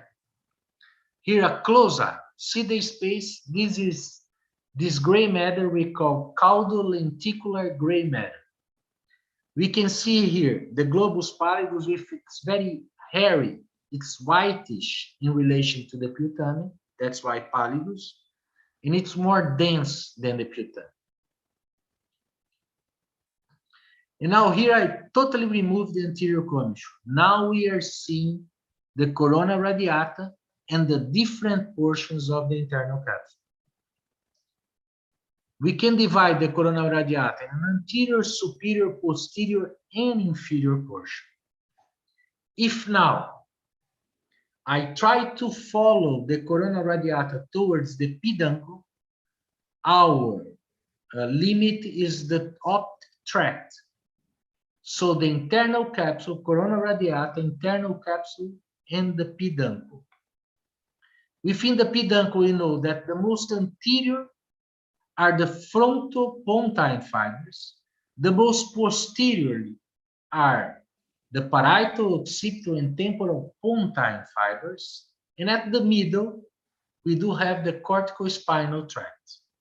When it passes from the mesencephalon towards the pons, we have the fibers of the middle cerebellar peduncle, the crossing, the transverse fibers of the pons that separate those fibers, but we still can see here those fibers of corticospinal tract coming anteriorly towards the bundles or inferiorly towards the bundles. The most anterior ones will make a relay on the nuclei of the pons, as well as the most posterior, the corticopontine fibers. And in here, finally, we have the corticospinal tract,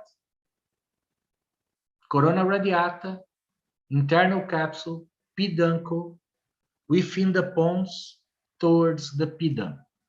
So on the lateral surface, those fibers are directly towards the mesencephalon and the spinal cord. Now on the medial surface, the fibers of the internal capsule, they are directly towards the thalamus. Those are the peduncles or the thalamic radiation. As we did on the lateral surface to expose the internal capsule, we remove the putamen. On the medial surface, we remove the caudate. So in this way, we expose the anterior, the superior, the posterior that has also projections inferiorly and make that characteristic turn within the temporal lobe. So optic radiation is portion of the posterior thalamic peduncle. And finally, the inferior thalamic peduncle, which are the fibers directed mainly towards the anterior portion of the temporal lobe. So I think I'm right on time. I can stop here. We expose all the surface and also the inner aspect from the most superficial layer of fibers toward the deep layer of fibers. Those are from the surface, the association fibers passing through the commissural fibers and seeing from its lateral and medial aspect the projection fibers. Thank you so much, sir, for the wonderful lecture, for the very elaborate account of this anatomy of the brain. I would now like to invite Professor Luis Borba to introduce our next speaker and to invite. Oh, Maria, thank you. Thank you, Paulo. Thank you very much. As beautiful as always. See, you know, when you see the anatomy of the brain, every time you see, you learn more. In this lecture, and when you have a book of anatomy, you have to read and read again and repeat. You forget, you come back again. It's very, very, very important. I see that Dr. Almefti is online. Vitor, can you wait just 1 second? Ask Dr. Almefti. Professor Almefti. Yes, sir. Thank you very, very much to join us. You know, I tell you, you always touch me in the heart. You see, anatomy is the secret of the neurosurgery. To know the patient is the secret of the neurosurgery. And then the neurology is the secret of neurosurgery. If you join the anatomy with the knowledge of the patient, is to be the secret to the success. Please, Professor. Well, first, let me thank you, Maria. Thank you, Borba, for putting this on. I learned.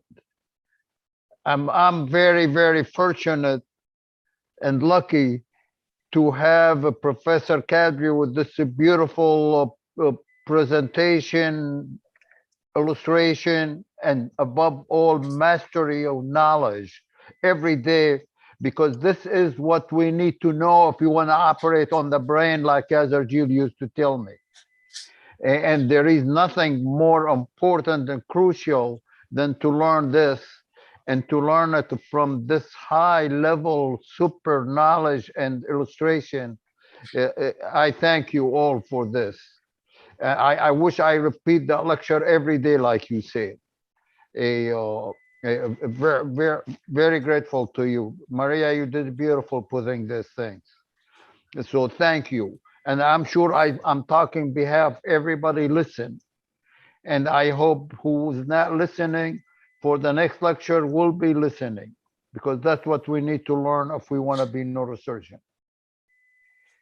This lecture is recorded, will be in YouTube for Neurosurgical TV, Neurosurgical channel, and you can watch many, many, many times.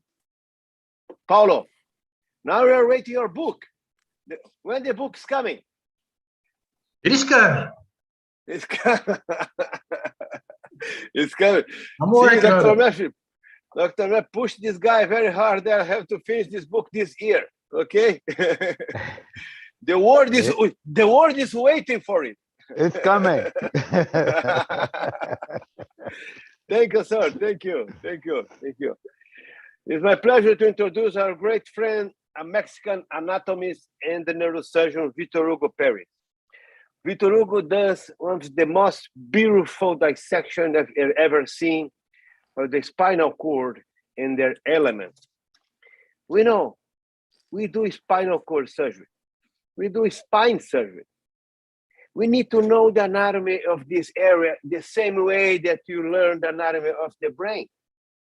The structures are the same, are so delicate, and the anatomy can change the way that you do reach this area. Anatomy is not only for neurosurgery of the brain.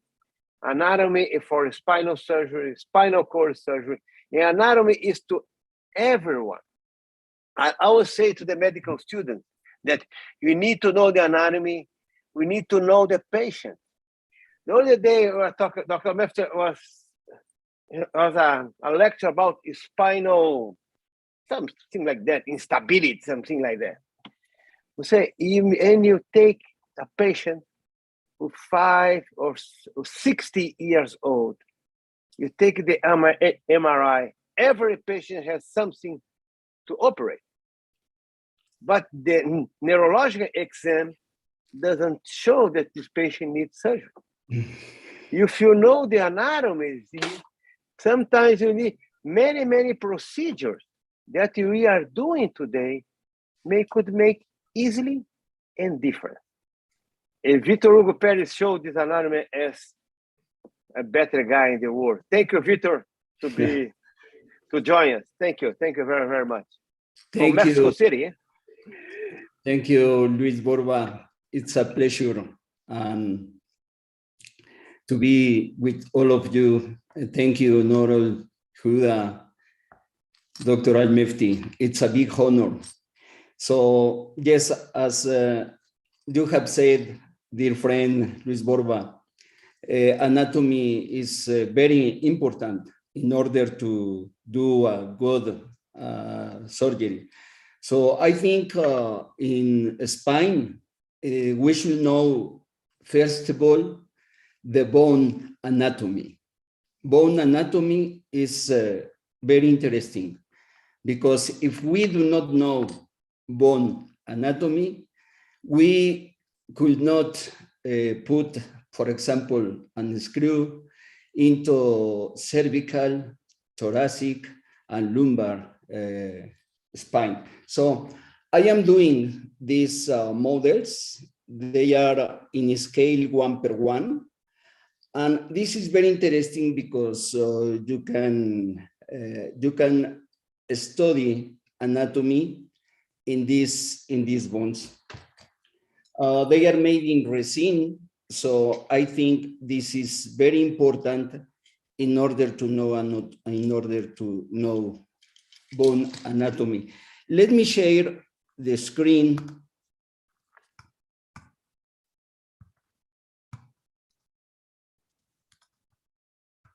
Just a second, please.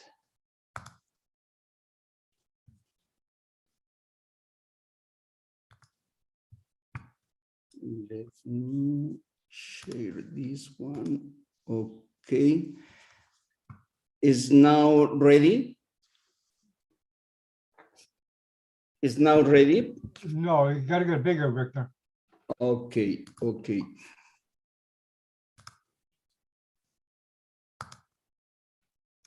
Now? Perfect.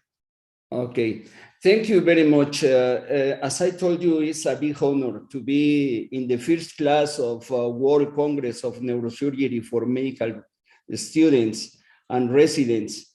Thank you, dear friend Luis Borba. It's a big honor for me to be with you. So let me show you the work that I have been doing for almost 33 years ago. I am injecting in fresh brain silicone, blue silicone for veins. In here, I am injecting the lateral surface of this brain. And another interesting topic is the spinal cord. In the right video, we can see the injection of the veins in the posterior aspect of this spinal cord. This is really interesting, as we are going to see in this hour. So look the anatomical variation of this vein. So here we have a great posterior spinal vein and some others that are also contribute to venous drainage of the spinal cord. So in the next, we are going to see, first of all, the craniovertebral junction, and in here, anatomic determination of optimal entry point and direction for C1 lateral mass screw placement. So here we have C1 lateral mass screw fixation is a biomechanical technique that gives stability. So in these models, we can follow direction of the screws in these bones. So because the vertebral artery travels lateral to the lateral mass, then crosses medially over the C1 neural arc, it is at risk during instrumentation medially. The cord and canal contents are at risk. While the anatomy of the C1 vertebra and lateral mass is well known, a specific definition of ideal entry points are needed. So in here, I am putting a light line in order to see direction of this imaginary screw.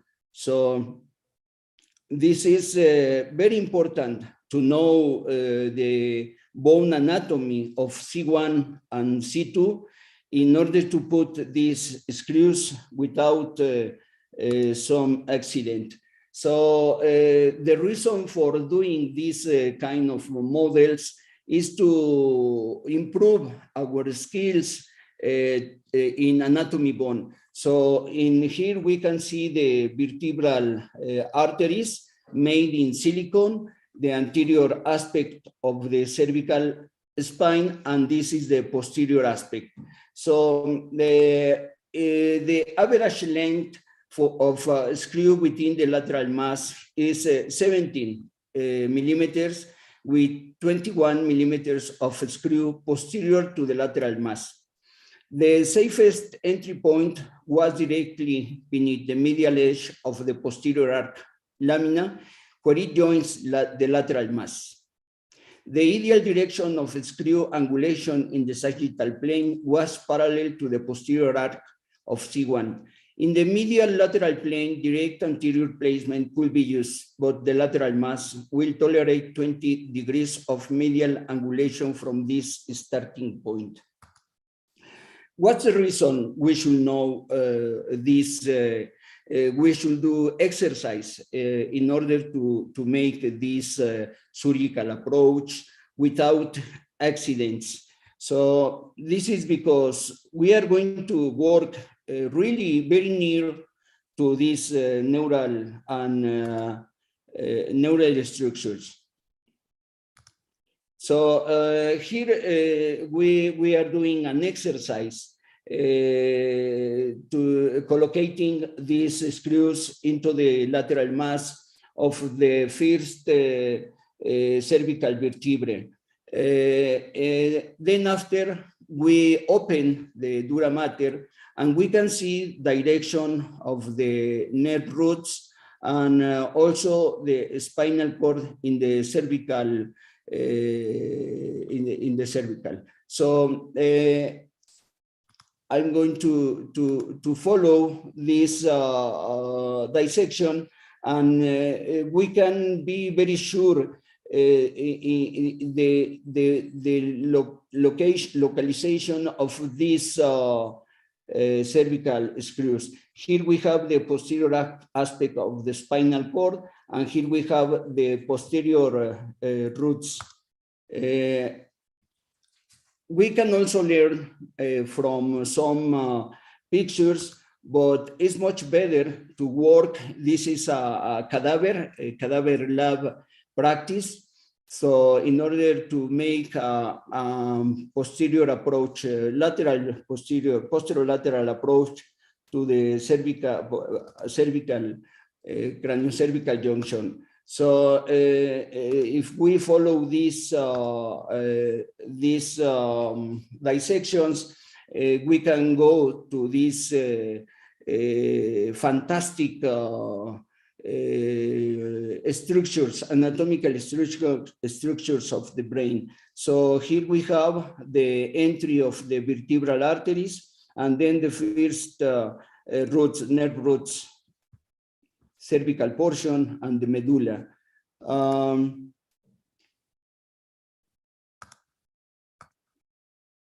Here we have the cervical portion of the spinal cord, some veins in here, and we can see the dentate ligament and the posterior nerve roots.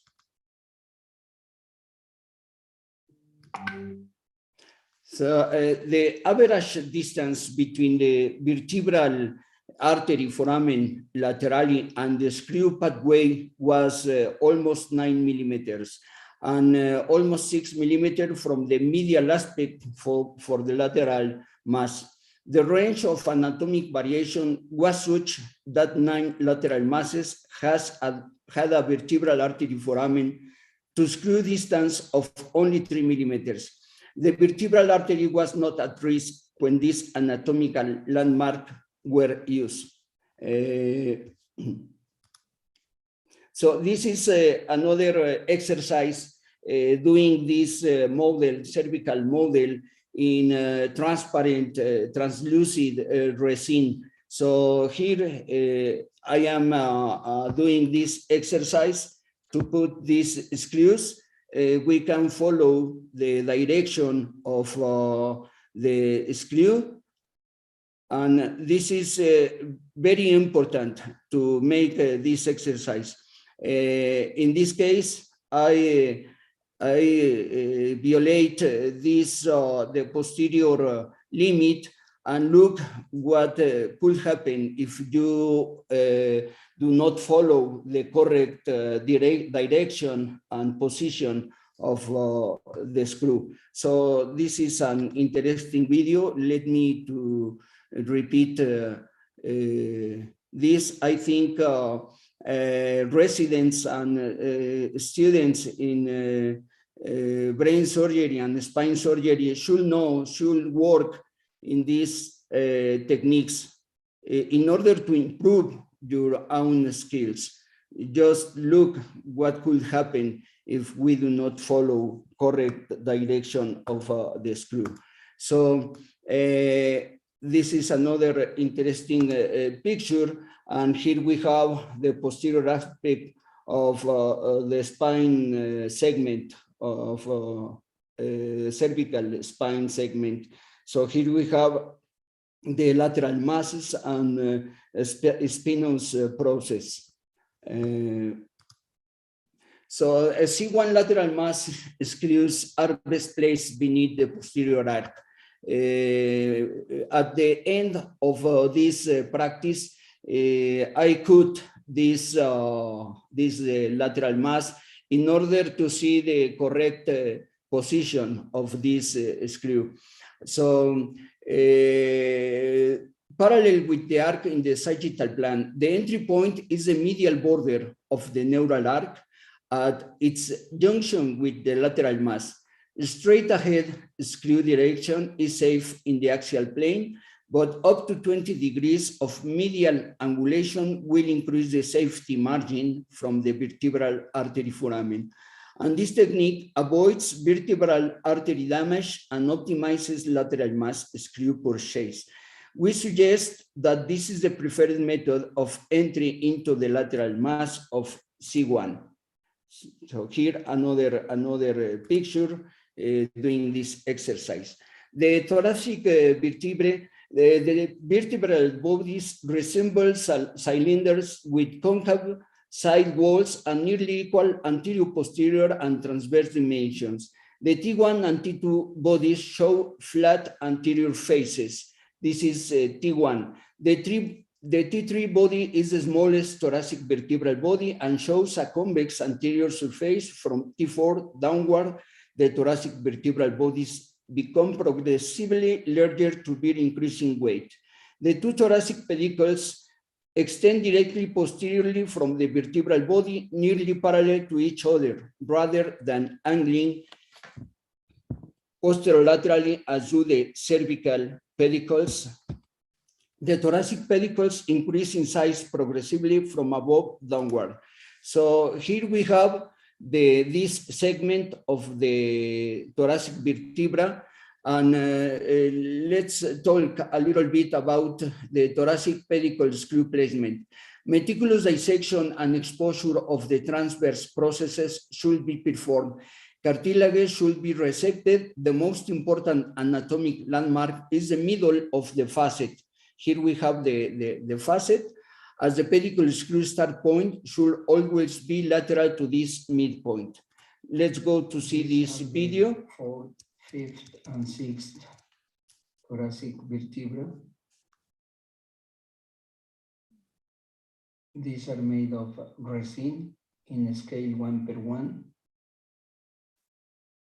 Here we have the superior articular process and is a key landmark or entry into the pedicle. The starting point for each thoracic screw varies. It is best to place the screws parallel to the superior end plate.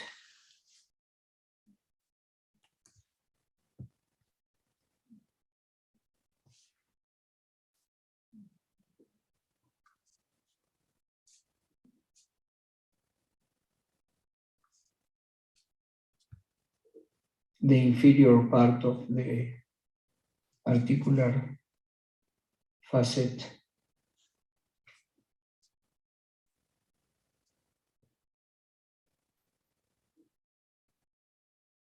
this is the direction of the screw, transpedicular screw.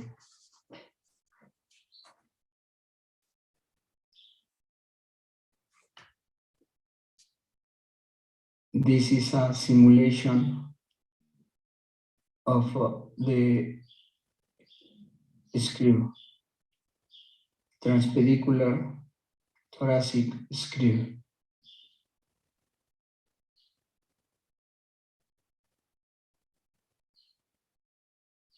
In this case, the pedicular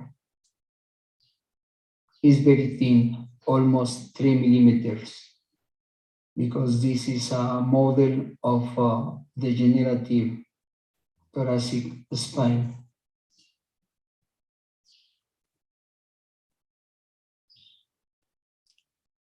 If you change direction, you can violate also the platforms.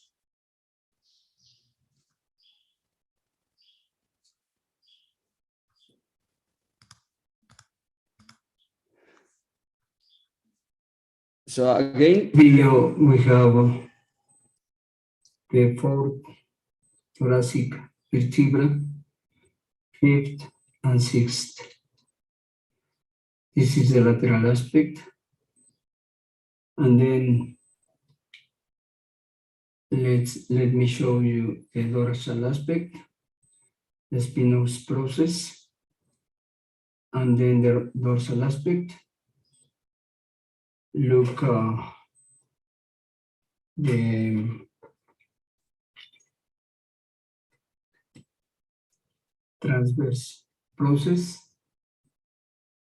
the lamina, and spinous process.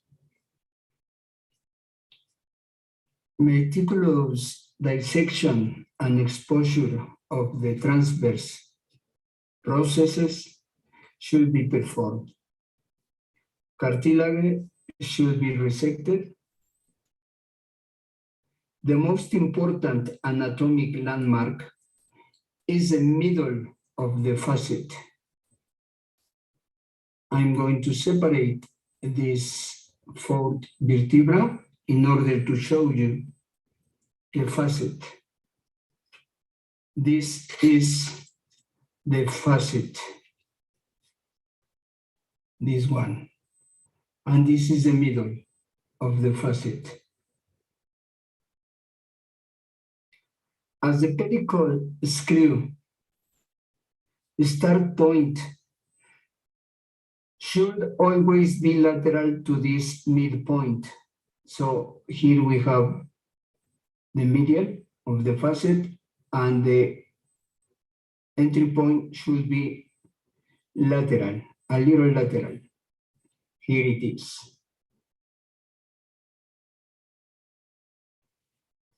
The base of the superior articular process is a key landmark. The base of the superior articular process for entry into the pedicle. The starting point for each thoracic screw varies. It is best to place the screws parallel to the superior end plate. So, in here, I enter parallel to the superior.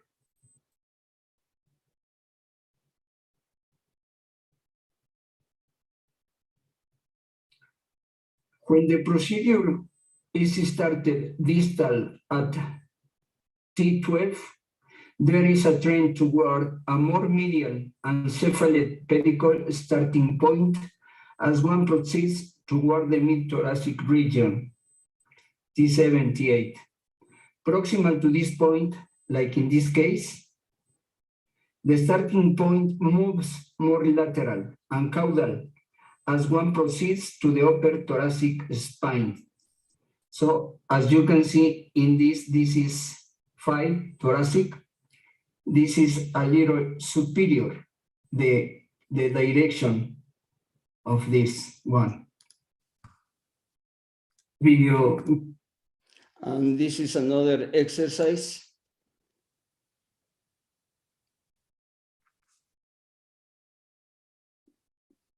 With this lead line. If you change the direction of this screw, you can violate the vertebral platform, as in this case. So it's important to know vertebral anatomy. Here we have some measures about the canal, the lamina, the vertebral body. And here we have another picture for explaining the direction of this screw in lumbar bones. So here we have lumbosacral. The sacrum is a name given to the triangular bony mass made by fusion of the 5 sacral vertebrae. Let me show you this exercise. To localize the entry point of the sacrum, we first go to the inferior part of the facet of superior articular process, and then to the posterior sacral foramina. In the middle of this imaginary line, we have the entry point.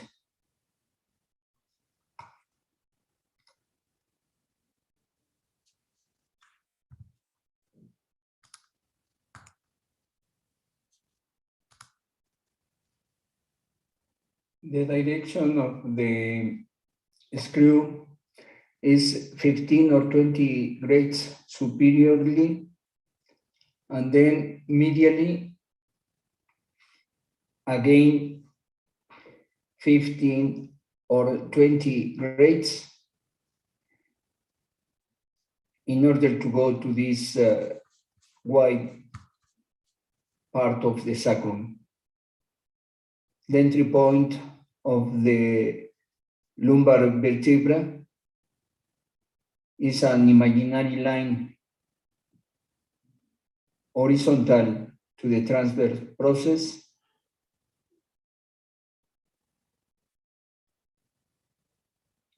And inferior, just below the facet, articular facet. In there, we have the entry point.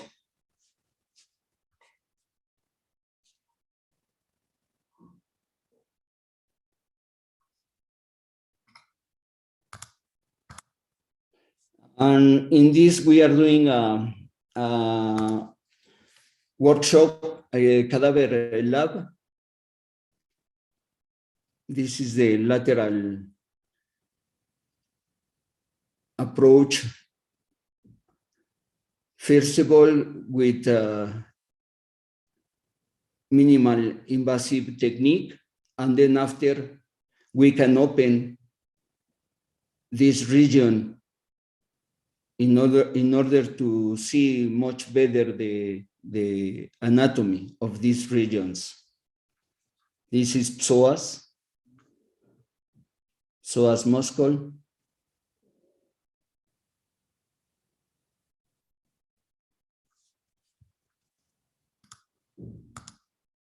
The surgeon that proves the pedicle hole to feel for the median, lateral, superior, inferior, and ventral walls of the pedicle. Most pedicle violations occur at the junction of the pedicle and vertebral body. The screw is then appropriately sized and positioned.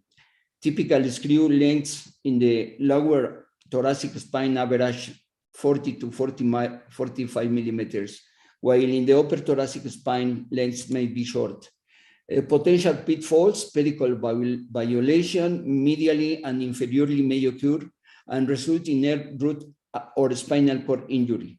Anterior cortex violation from screws that are too long may result in vascular or visceral injury. Pedicle screw pull-out or failure of fixation may occur with mal-positioned pedicle screws. So let's go to see spinal cord vascularity. This is the vascular anatomy of the spinal cord is really, really fantastic.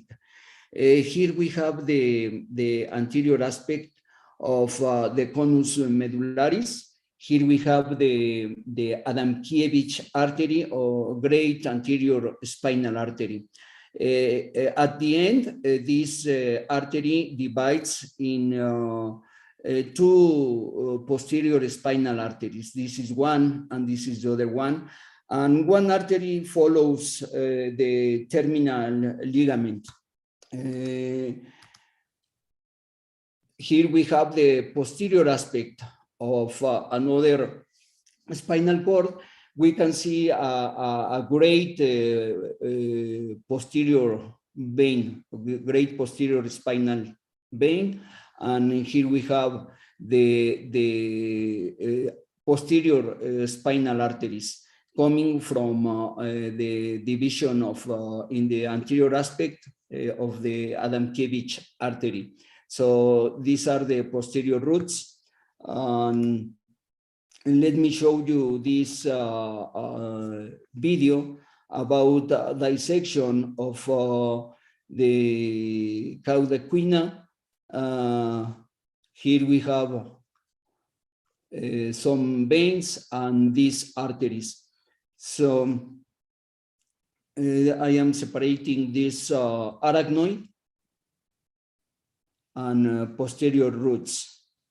The conus medullaris is in here, conus medullaris. I am dividing these posterior nerve roots. And we can see these small arteries in this nerve.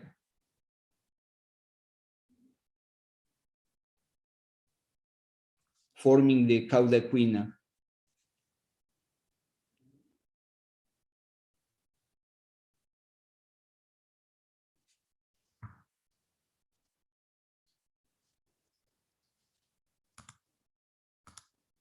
It was Albert Adamkiewicz in these years who defined this anterior spinal artery, Adamkiewicz artery.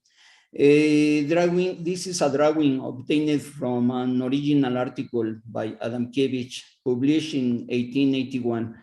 Showing arterial vasculature of the spinal cord and the bidirectional flow of blood in the spinal cord vasculature. So now we can make this easy, because if we get some fresh spinal cords, we can do this injection. Of course, we need some practice doing this in order to have these specimens. Adamkiewicz injected arteries and veins of the spinal cord, applying a special method using Teichmann mass, which consisted of ammonia, zinc white, linseed oil, mercury sulfate, or carmine sediment for the red color of the arteries and Prussian blue for the veins. Now it's easier to make this. So what we need is silicone and color, and that's it. So we can inject the brain, and we could have these very nice injections in order to understand the veins, for example, here in the brain stem or the arteries.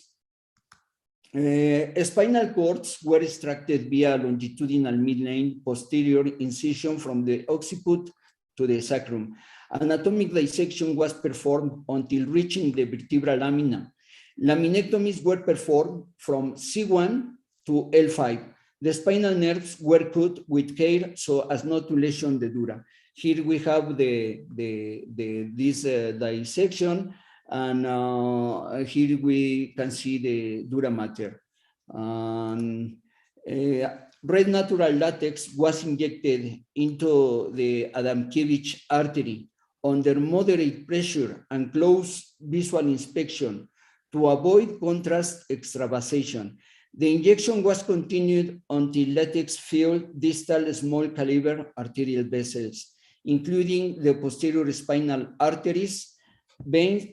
Veins were injected with blue natural latex. So let's go to see again this beautiful injection.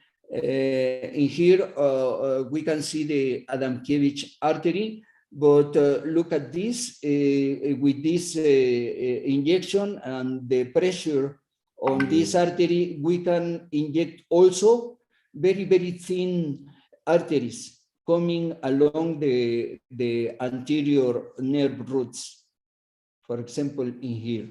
So,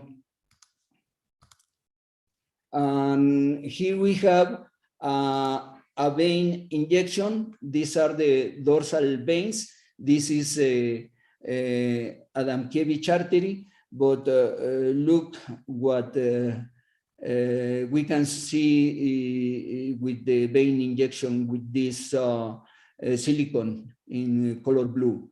So,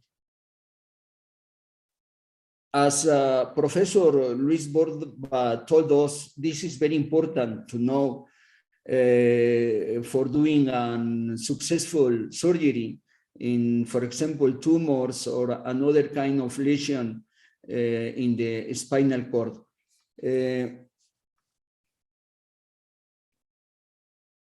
Again, we can see the injection in very thin veins. Adamkiewicz artery here.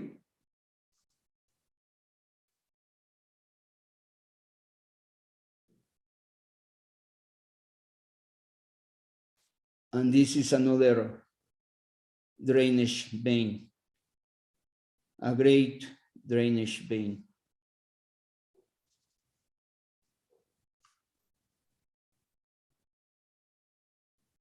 Very small veins here.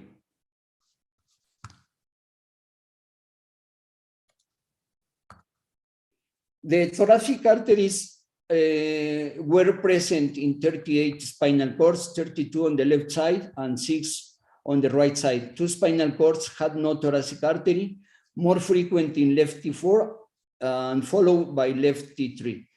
Let's go to see these very thin thoracic arteries. This rises from right side, and this one in the left side. Here we have 2 thoracic arteries in this anterior aspect of the spinal cord. This is a very small thoracic artery. Look at this, very, very small. And the narrowing of the thoracic segment of the anterior spinal artery has an average diameter of 0.33 millimeters. The average was from 0.17 to 0.53. This measure was performed at the T5 level, thoracic 5 level. Here is thoracic 5 level. This is a thoracic artery. So now let's go to review the great anterior radiculomedullary artery, also known as Adamkiewicz artery. This artery is located in the anterior aspect of the spinal cord, where it took a characteristic hairpin. The preoperative localization of this artery is very important in the surgical transthoracic spine procedures. This is the characteristic anatomical view. This is like a hairpin in here. So the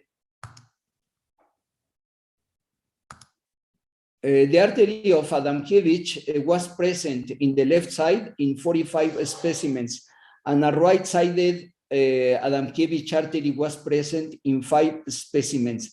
This is in the left side, in the right side, in here. So this is in the left side. This is the anterior aspect of the spinal cord, and look the anatomical view of this anterior spinal artery. Here is the end at the conus medullaris, and in here it divides in 2 posterior spinal arteries. Although variability exists to the overall caliber of radiculomedullary arteries, dominant radiculomedullary arteries are present. The most important radiculomedullary artery is the arteria radicularis magna, otherwise known as the artery of Adamkiewicz. It arises in the thoracolumbar region between T8 and L2 in 75% of patients and has a diameter of approximately 1 millimeter. So just think in the measure of this artery is very, very small, very, very thin, less than 1 millimeter. In here is almost 0.1 millimeter. This is very, very thin. So this is the lateral aspect of this Adamkiewicz artery.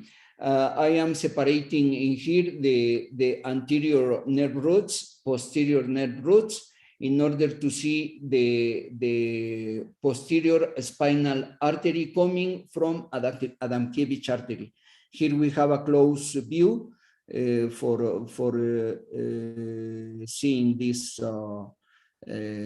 fantastic anatomical point of view of this artery.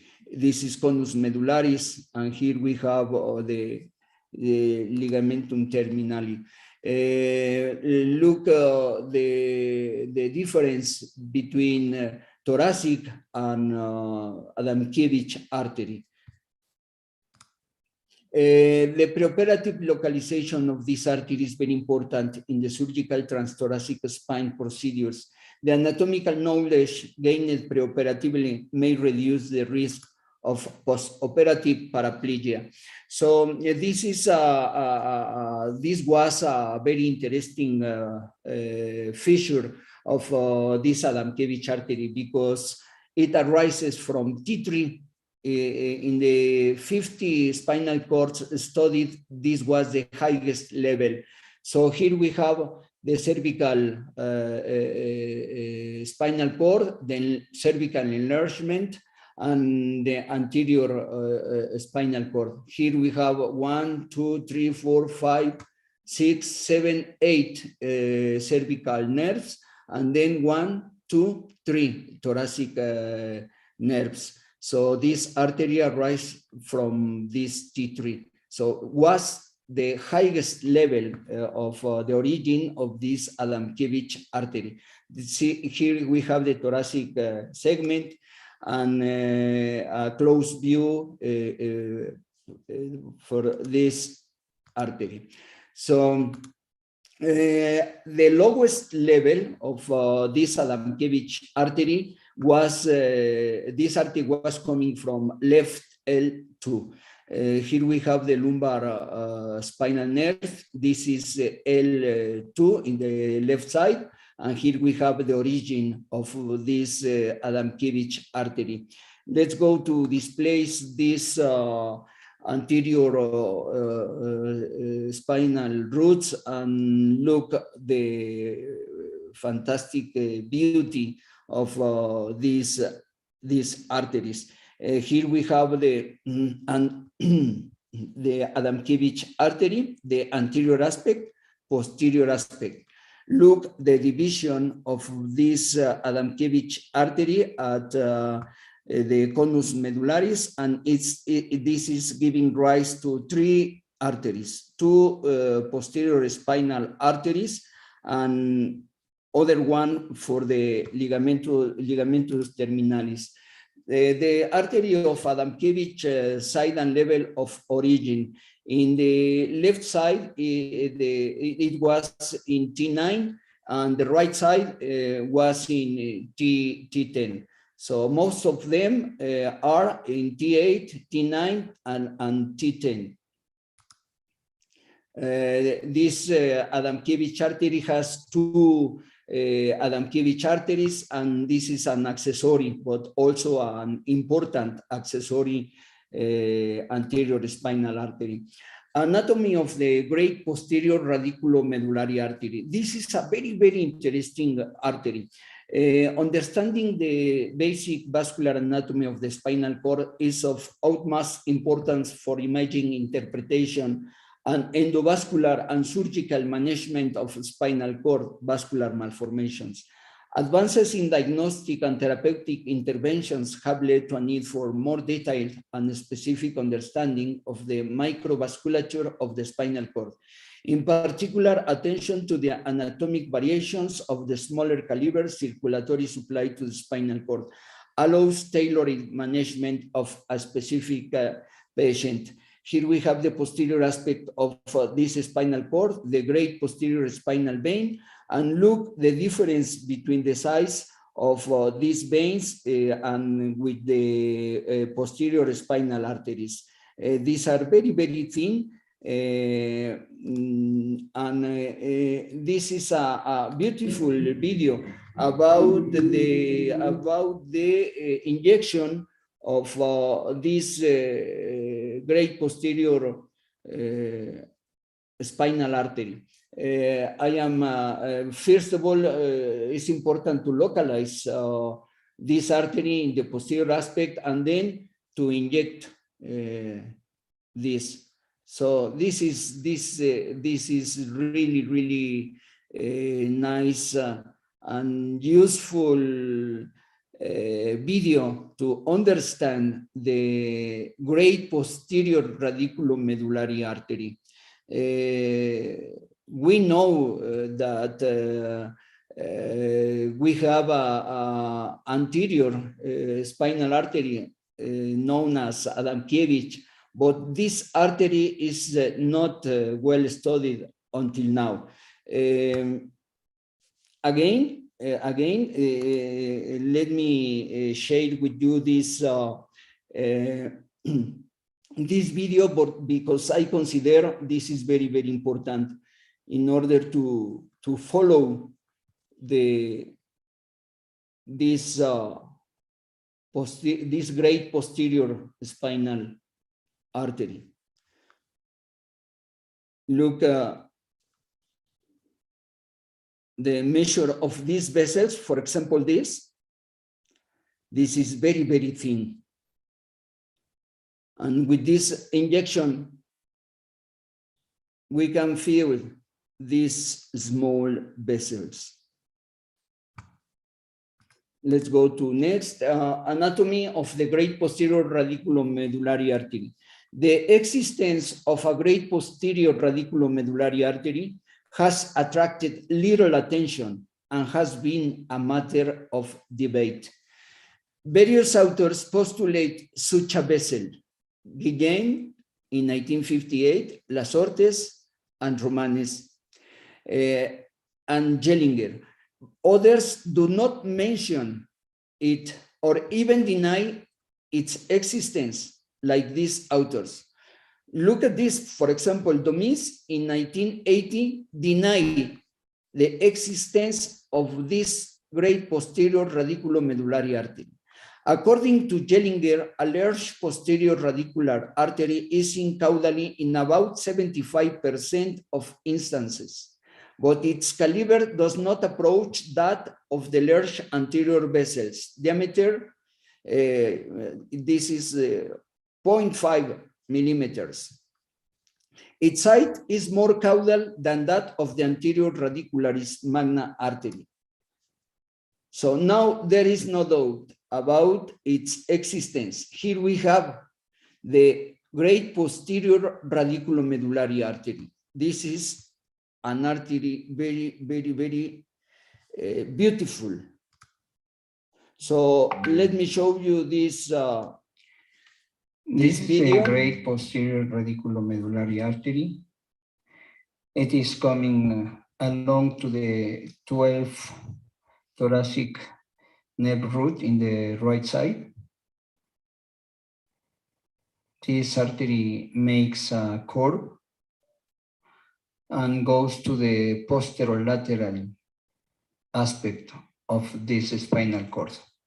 Then returns to the posterior aspect between L3 and L4 nerves.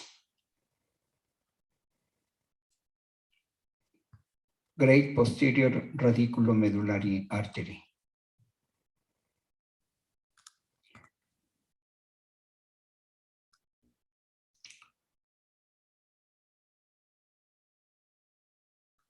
Here we have the posterior spinal artery that is coming from the Adamkiewicz artery. This is the posterolateral aspect of this spinal cord. Here we have the posterior spinal artery. This artery is going to make a beautiful anastomosis with the great posterior radiculomedullary artery.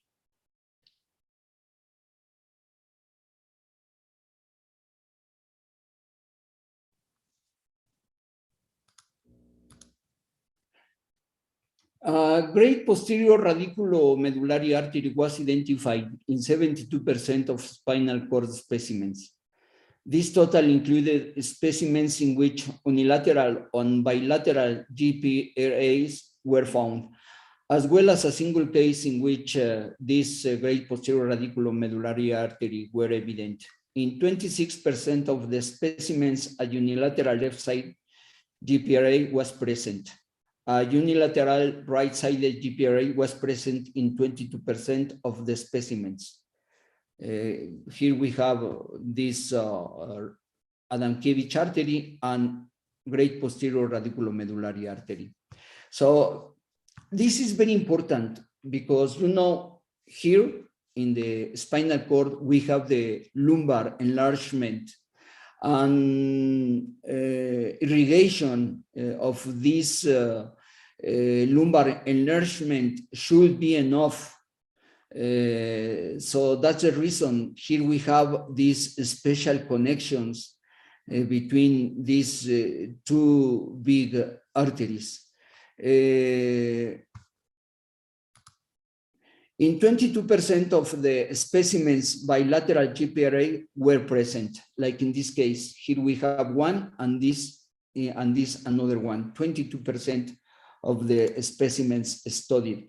Gray posterior radiculomedullary artery. One specimen demonstrated 3 right-sided GPRAs. So here we have 3 posterior radiculomedullary arteries.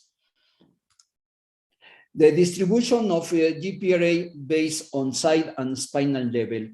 The most frequent in the left side was T12, and in the right side was T12. So the GPRA is coming from left T9. Here we have this beautiful picture about this artery. Conclusions: a GPRA is conclusively present in most 70% individuals. Understanding this intricate anatomy and its variations is critical for addressing vascular malformation of the spinal cord. A better understanding of the spinal cord circulation will lead to reduced risk of surgical and endovascular spinal and aortic procedures. So let's go to see this injection of the veins in the posterior aspect of the spinal cord. Let's look the difference between the superior video and inferior. In the superior, we have a big, great posterior spinal vein connecting with others.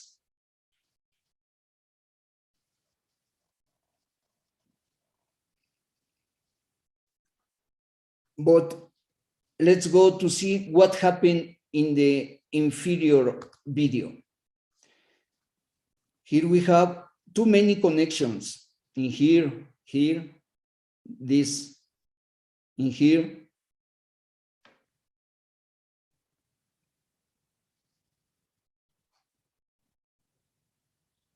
Just imagine if we lesion this vein in some procedure, surgical procedure, if we lesion this great posterior spinal vein, so we are going to have maybe a problem with the drainage, venous blood drainage. And in this kind of anatomical variation, maybe because we have too many veins, maybe we do not have some problem. This is a great spinal anterior vein. This is Adamkiewicz artery and great spinal anterior vein. Look the drainage, too many vessels, small vessels, and the arteries. This is another anatomic variation of this posterior spinal vein, forming some scurls. Posterior spinal vein, 1.48 millimeters, almost 1.5 millimeters in diameter.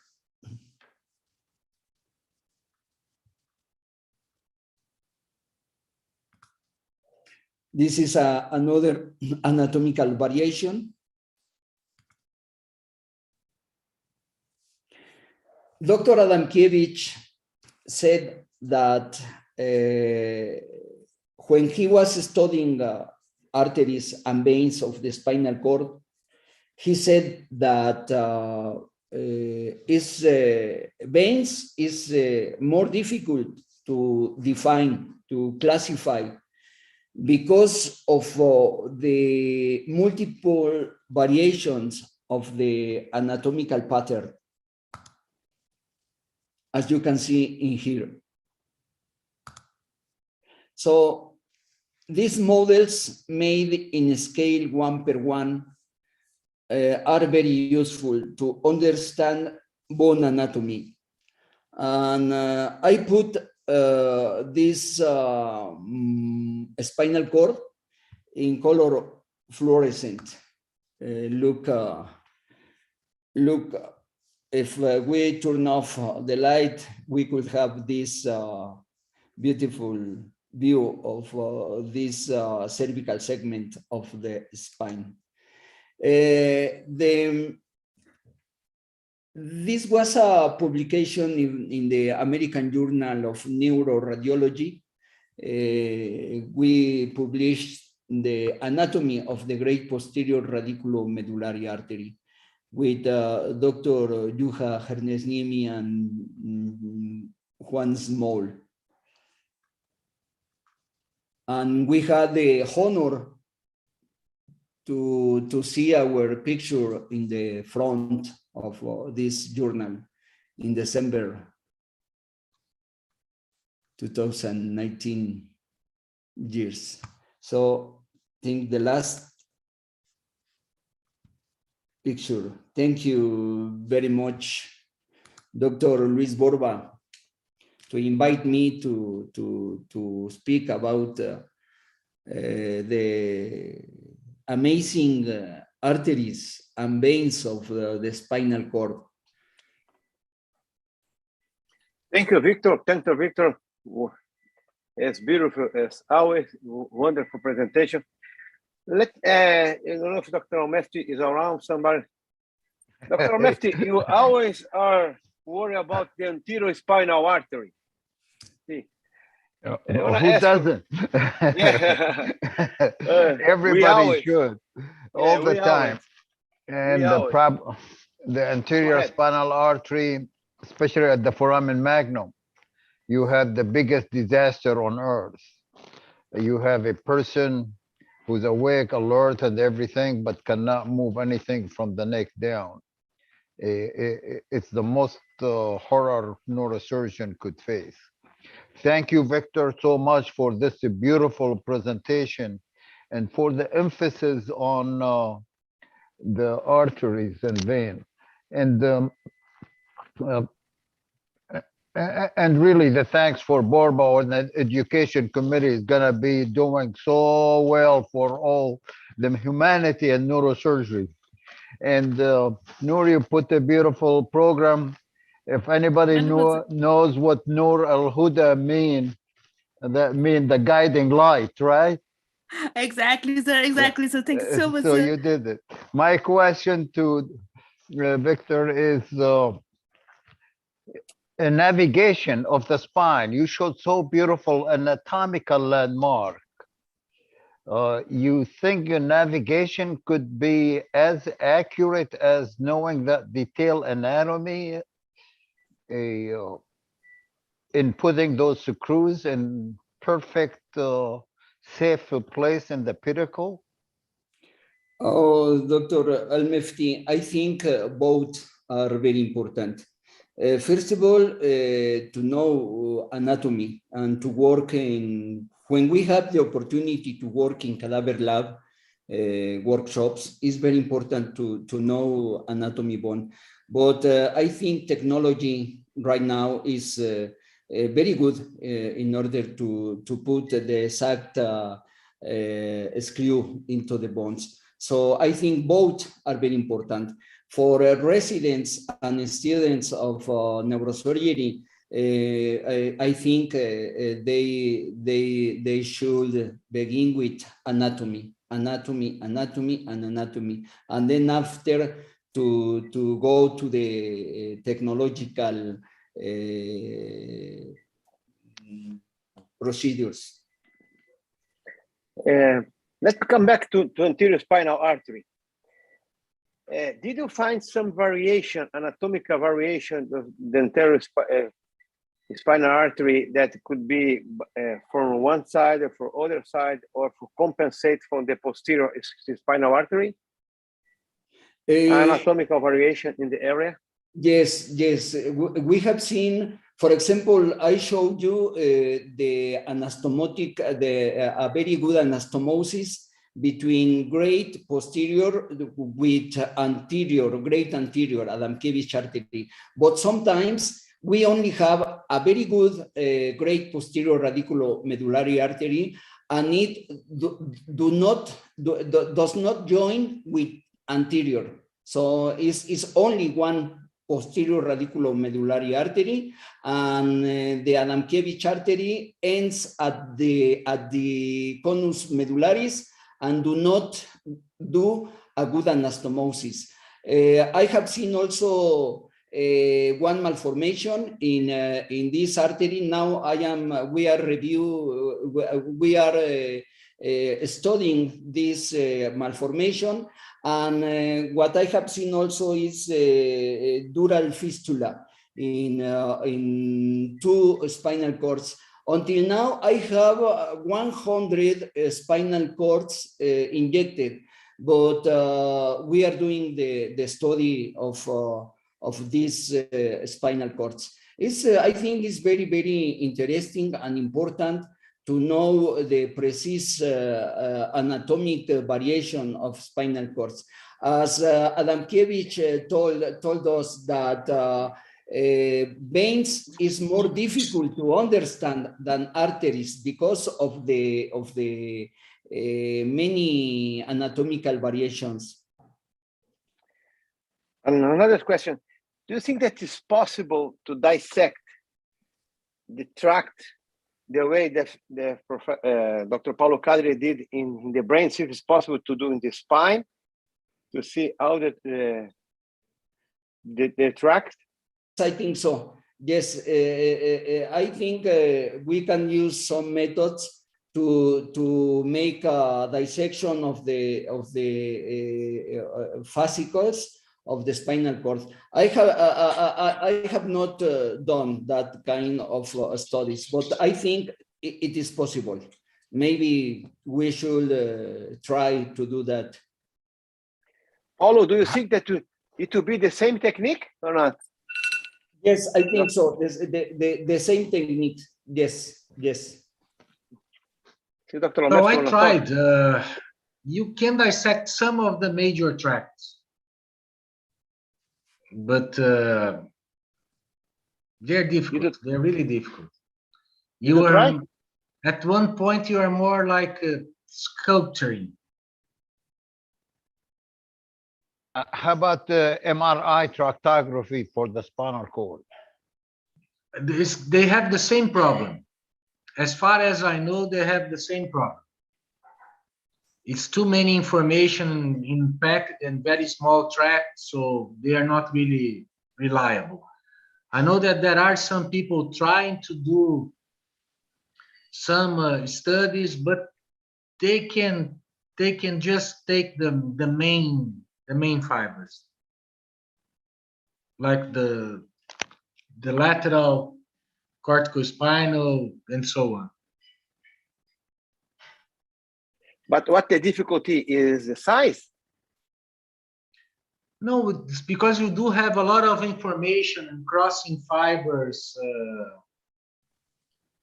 going through, and there are nets of cells, so it's difficult to follow the tract. Okay, it's great. It's great. Okay, and come back again to the anterior spinal cord. The question that I did to you was not the radicular branch. Is here in the cervical spine, in the anterior spinal cord and the posterior artery. You see, the anterior artery and the posterior artery. If you saw some communication, some anastomosis between this part, anterior and posterior, was just unique, the anterior one, the anterior part? No, there is a very, very nice anastomosis between posterior and anterior circulation. Very, very good. But it is formed by very, very thin arteries. Very, very thin. But the main arteries sometimes do not do a good anastomosis, the big arteries, but small arteries always have a very good anastomosis in all the spinal cord. Dr. Borba, can I say something about this? Yes, I see, and you're emphasizing on the anterior spinal artery as it takes off from the vertebral and goes to the upper cervical segment. What we really got to study is, aside from the anterior spinal artery, there is a perforators proximal to it that come right at the junction of the vertebral basilar, come from the top, from the bottom of the basilar, exactly like the perforator that comes from the basilar top, where you're doing aneurysm or craniopharyngioma or what have you. Aside from the main spinal artery, there is those perforators, multiple of them, come right straight from the junction. They go down in the median fissure. There is a perforating substance between the two pyramids. There is a sulcus with perforating substance between the two pyramids at the medulla. And those are the sole supply to the medial medulla. And the injury of those give you what's called Dejerine syndrome, which is mainly paralysis with normal spinal cord sensory function. So you just lose the motor while you have sensory perfectly normal. And that's very crucial, and Dr. Perez will correct me. You're doing monitoring. So if you're doing only SSEP, you will not know that the patient paralyzed, because it's that syndrome from those perforators is a very selective to the medial pyramid, and that Dejerine syndrome. Dejerine syndrome at its fullness, you get also a 12 nerve nucleus ischemia. Yeah, so it's not only the spinal artery itself, but more perforators comes from the vertebral bottom or the vertebral junction, right where the spinal artery comes, anterior spinal artery comes. But if you want a nightmare, horrifying nightmare, it's injury to the anterior spinal artery or these perforators. It's great. Thank you, Professor. Thank you, Dr. Vitor Hugo, for excellent presentation. Now you have the honor and pleasure to have online Dr. Babak Kateb. I don't know how you say it. To pronounce it. Good morning from California. Good morning. How are you? Fine, good to hear you. Now we're going to change completely the topic. You are doing to the basics, now we are going to the future. And the future is now with Professor Kateb, that you should talk about the nanotechnology, artificial intelligence, brain mapping, everything that's coming in the next years to the field of neurosurgery. Sorry for the time. I know that now it's 6 o'clock in the morning in California, okay, but thank you very much for joining us. Thank you. We really appreciate it. Professor, thank you very much. It's an honor to be here at your presence and presence of amazing surgeons and scientists, including Professor Al-Mufti. So without further ado, let me just start my talk here. So let's get it situated, and I think Professor Al-Mufti has a question. I have a hand up. So I don't know. If No, the that's- hand was before. Okay. Okay. How are you, sir? Pleasure. Okay, so let's get the fun begin. So today I'm going to talk to you about the future of the clinical neuroscience, integration of nano neurosurgery, machine learning, neurophotonic brain mapping with cellular therapeutics. So I've got several different hats I wear. So I'm president of a Brain Mapping Foundation and chairman of Society for Brain Mapping and Therapeutics, and chairman of the Brain Technology Innovation Park, as well as Neuroscience 20, which is a G20 summit initiative focused on brain, spine, and mental health globally. We bring scientists, surgeons, and physicians together to study the cost of neurological disorders to the world economy, but also bring advanced therapeutics and technologies to reduce cost of healthcare and increase healthcare efficiency. Also spun off a company out of my research from NASA, so we'll talk about that, and National Center for Nanobioelectronics. I'm the director of that. So full disclosure, I'm CEO of Smart Microscopy, AI Microscopy, which is basically focused on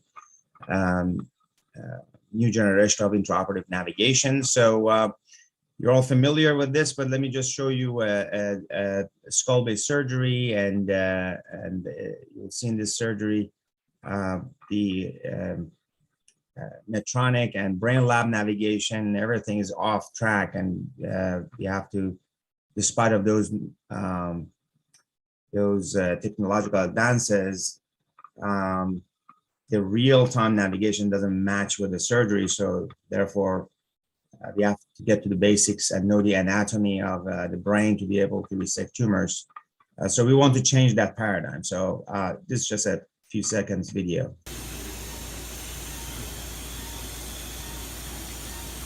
So that's the aqueduct. And there is nothing else. This is a great tumor. I mean, there's nothing else.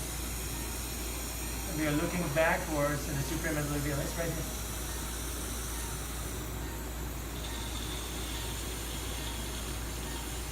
So this is the aqueduct.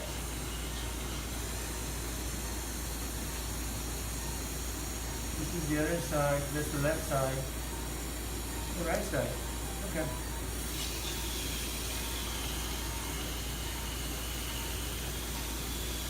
I'm going a little bit more.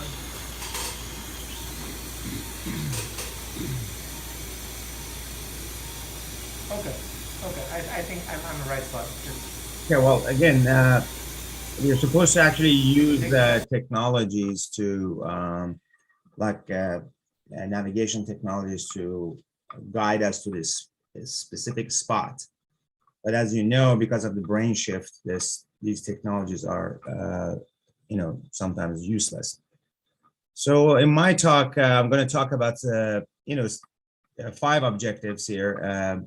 I'm going to introduce you what Brain Mapping Foundation is doing, what the Society for Brain Mapping is doing, and then initiatives like Brain Technology Innovation Park, and what is brain mapping, what are the examples of it, and how the nanotechnology can help applications and outcome of stem cell therapy, which is emerging also, and what should be future direction of research and development, as well as funding and allocation. So Society for Brain Mapping and Therapeutic is really focused on improving the diagnosis and treatment and rehabilitation of patients afflicted with neurological disorders. And we do this in a multidisciplinary fashion. So basically bringing scientists of different backgrounds and philanthropists and policymakers, as well as kind of different groups together. So this is about 2 minutes video. Brain mapping does a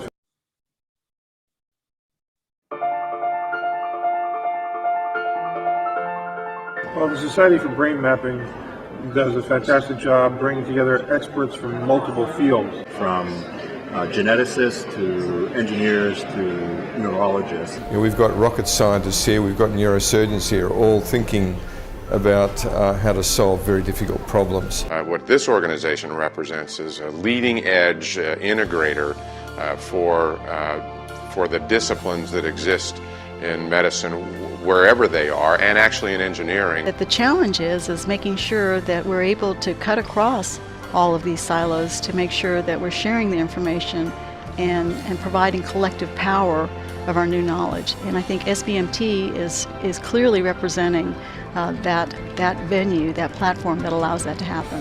The efforts in the background of this organization will assist all of us who work in neuroscience. The organization is a leader in terms of advocacy in bringing key people together, both academics but also key policy decision makers. We develop a lot of technology for space exploration at JPL, but there's lots of application of these technologies in the medical field.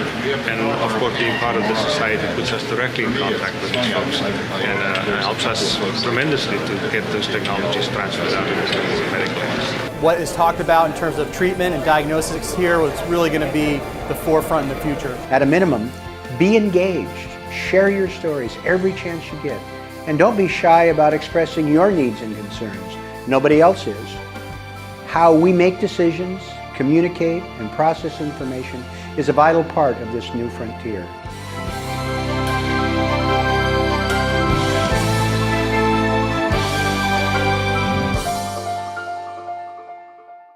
Okay, so the next slide, if I can. All right.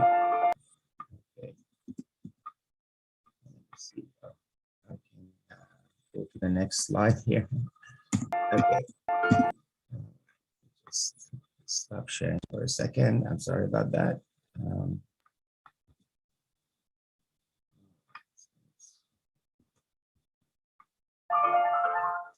Okay, there we go.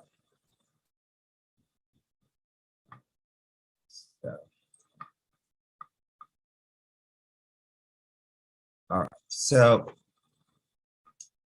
I think the next slide is basically showing that when we were talking about brain mapping, we were talking about like a Google map, getting a snapshot of Earth, which is a radiology image, zoom down on the streets, on the cities, that's a functional MRI. Zoom down on a street, depth diffusion tensor imaging. Zoom down on cars, those are molecular imaging, and people in the car are like a nanoscale structures. So basically anything from imaging all the way to the nanoscale, that's considered brain mapping for us. So what is it, nano neuroscience and nano neurosurgery, and what is nanobioelectronics? So application of nanotechnology in neuroscience is called nano neuroscience, but the therapeutic application of nanotechnology, which could enhance surgical treatment, is called nano neurosurgery. So with the nanoscale precision, we can actually attack tumors. So I will give you some examples. Integration of nanotechnology with device cellular therapeutics and imaging is called the nanobioelectronics. So annually, we bring scientists of different backgrounds together, and this is our these are some snapshots of different conventions that we have had in the past, and a commendation from the mayor of LA. Through these conventions, we form knowledge. Basically, in this case, we introduced inaugural textbook of nano neurosurgery. Here, I gave a copy to President Obama, and I was one of his advisors, so he thanked me for it. But also the textbook of neurophotonics and brain mapping, and a series of different scientific kind of journals that we have been working on with neurophotonics, close one, and neuroimage. So we not only push for science, but also for policy. So as I mentioned, I was one of the advisors to Obama for Brain Initiative. Many of you are familiar with Brain Initiative. Yeah, we advocate policies, talking in this case on the right side, the lady in red is a Supreme Court Justice, Helena Kagan. We were talking to her about stem cell therapy and the laws that needs to be adjusted. And next to her is head of NASA. You have been kind of talking to the heads of states at the United Nations, forming different initiatives, and of course, awarding scientists. In this case, we awarded Stephen Hawkins when he was alive, Professor Stephen Hawkins, and engaged NASA here at the center. You can see I'm standing at the what's called Center of Universe, where the mission control is for Mars and other space explorations. We also started the IEEE Brain, and again, with policymakers, we push for policies that improve and fast-track therapeutics. So we started what's called the Neuroscience 20. We started looking at the cost of neurological disorders to the world economy. So we just published a paper in Journal of Alzheimer's Disease. I'm an associate editor of it. We basically showed that the cost of neurological disorders to US economy is about $1.5 trillion per year. And to the global economy is about 16 trillion and growing after COVID. So basically we started a consortium called Neuroscience 20 to basically form a national data repository analysis for neuroscience, and created a national network of brain procurement, allocation, and banking, and established a global alliance for nanobioelectronic, basically bringing nanotechnology, device, and imaging together, as well as AI machine learning, and facilitate a rapid introduction of therapeutics.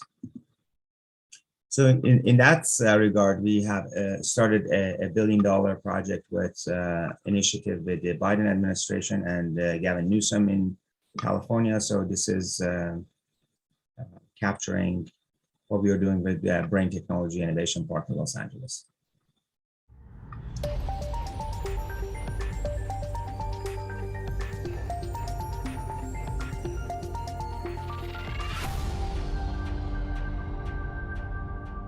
We have an initiative called Brain Technology Innovation Park.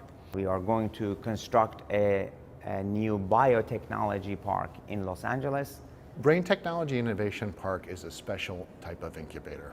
What an incubator does is it takes ideas and it brings them to market faster and at lower cost. Obviously, it's a very large investment. It would need tremendous support both from the state of California and from the federal government. I think it would be a game change to try to really develop that kind of a multidisciplinary neuroscientific brain power consortium right here in California. Certainly the Brain Technology and Innovation Park is something that's going to foster and forward science in general. It's really several $1 billion dedicated to neuroscience. That's going to be inclusive of putting money towards things like Alzheimer's, multiple sclerosis, Parkinson's disease, and also stem cell research. Those are well-needed things in the complexity of what we're trying to fight, particularly in those neurodegenerative diseases. So what I like to see is to see more successful story of translating all this discovery into actual clinical setting, and then try to use this method or discovery into actual practice. Why neurotech? Because neurotechnology is an emerging field, like AI. Years ago, you would hear about augmented reality and virtual reality. That was a great story about new advancement in science. Now you're hearing about AI machine learning and supercomputing. But the next generation of technology will be neurotech. Your car will be working based on your thoughts. The technologies that we'll be having is going to be basically work off of your neuronal signaling. Neurotechnology is a great field that's going to be revolutionizing our living. So, yeah, so we talked about the cost of neurological disorders to the world economy, and also in this diagram you see a number of patients and the costs associated to it. And so basically we have the Society for Brain Mapping, which is an association working with a charity, which is a foundation, forming a global initiative, which we would like to invite a World Federation, all of you to join as part of this kind of innovative approach. We just passed California Proposition 14, which is $5.5 billion in stem cell and $1.5 billion for neurotechnology development. The organization was behind that. Over the last 20 years, we have started the, kind of an ecosystem of neurotech, and we have brought in scientists of different background, organizations, government agencies, in this case, DARPA and Department of Defense, NASA, national labs together, and basically create this ecosystem that is now called the Brain Technology Innovation Park. And we were working on a phase 1 of it, which was virtual. Now we're going to construct an actual park in LA. So you heard from me what the Society for Brain Mapping is, what Brain Mapping Foundation is, and then what we are doing in terms of policy advancement of science and initiatives such as Neuroscience 20, such as Brain Technology Innovation Park. Now let's dive deep into actual science and see, okay, well, those are great things, but how can we actually impact neurosurgery? How can we impact patient care? So you're all familiar with the physics of waves. So let's just focus here on ultraviolet imaging, which is 10 to 400 nanometers, infrared, which is 700 nanometers to 1 millimeter, and microwave, which is 1 millimeter to 1 meter, right? So, so the microwave ablation is a device that we worked on for several years and invented it. So basically, in this project, we're trying to actually microwave brain cancer. So as you can see, this is a pig brain, and we designed this device to microwave the pig brain with a specific size of lesions. So got an FDA approval, and this is the device.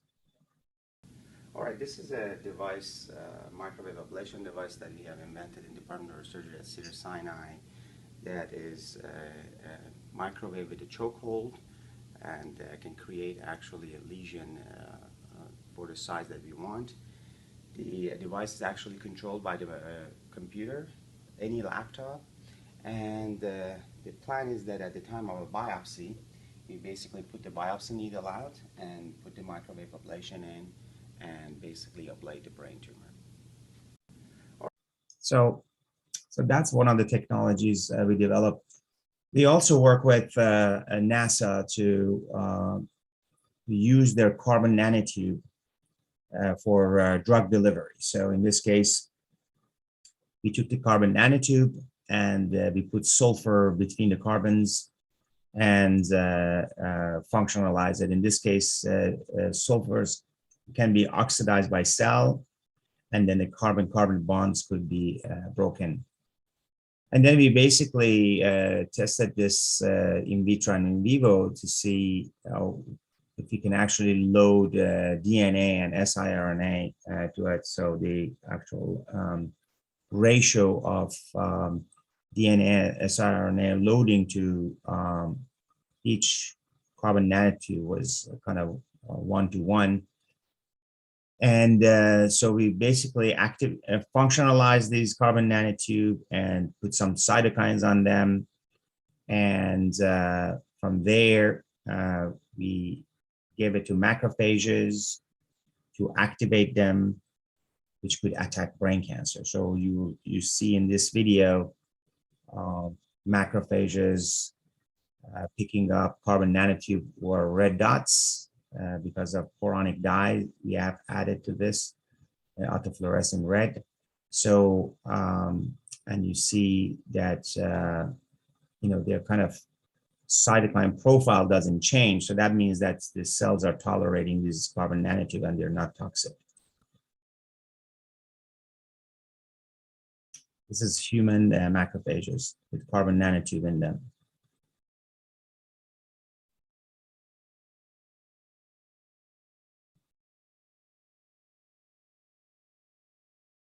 So once you activate these, you can actually, in this case, inject them to the tumor site.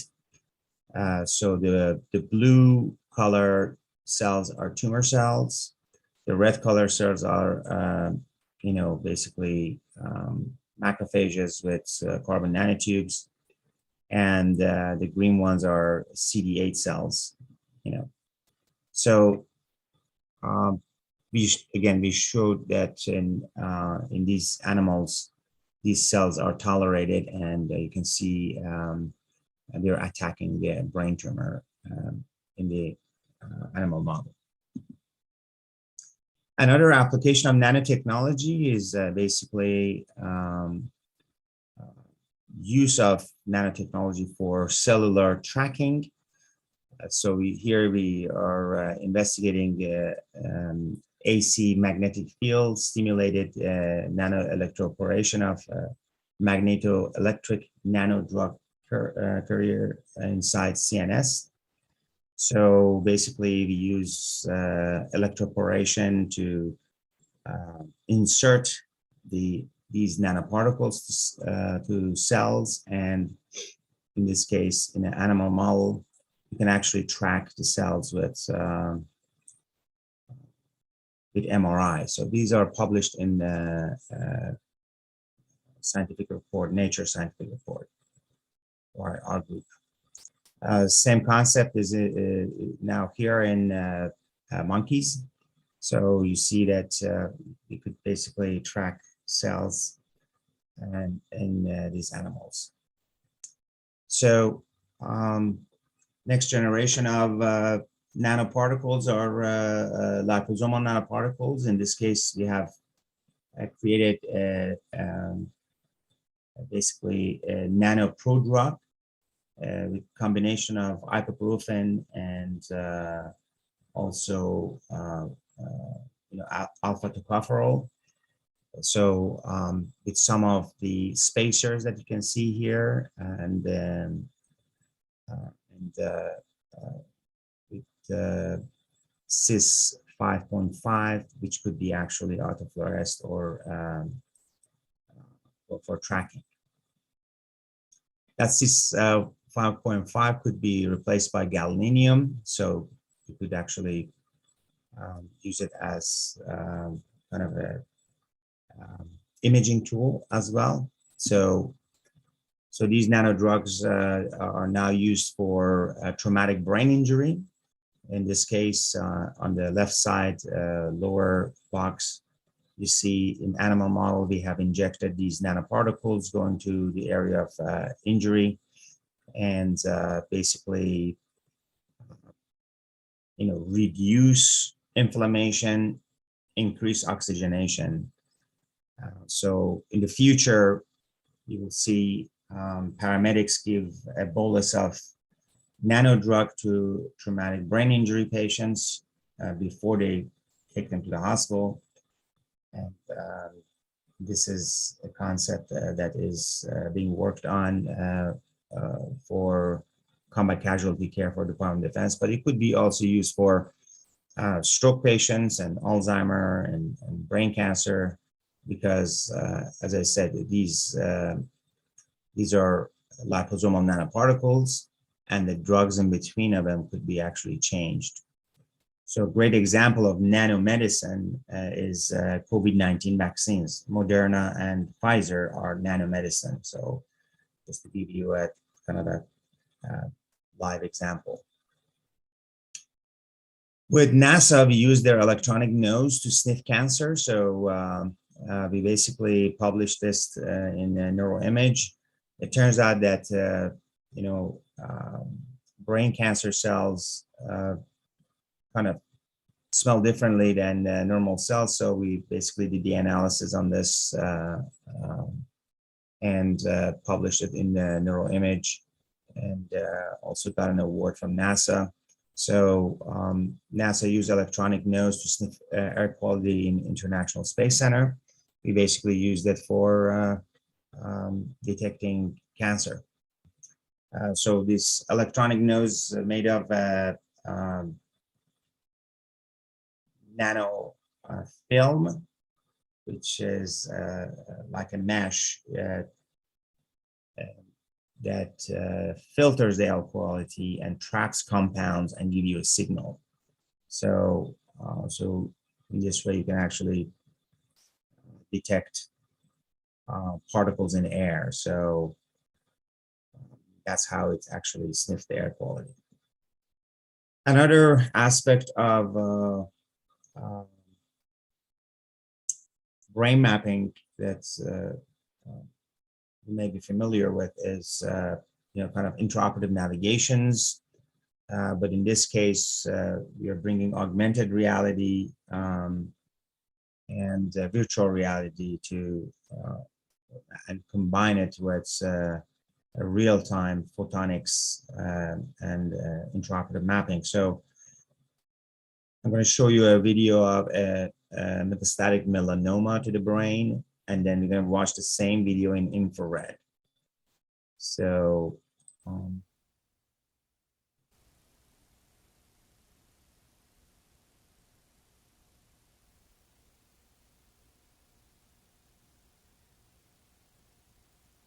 so the idea here is that we actually use infrared thermography and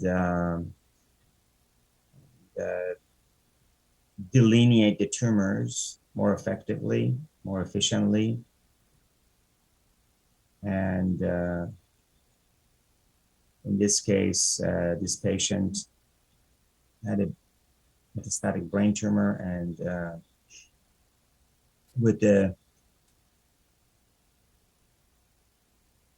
in a visible light, you basically you take the tumor out, you may not see anything, any leftovers, right? So, but in this case, infrared shows a little bit of leftover at the end, and this is a tumor in a petri dish sitting out without any blood flow. It has a raised different temperature, and basically you'll see post-operatively there are some residuals, and that was actually confirmed by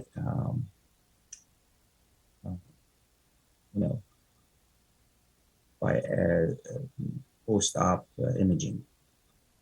So you're all familiar with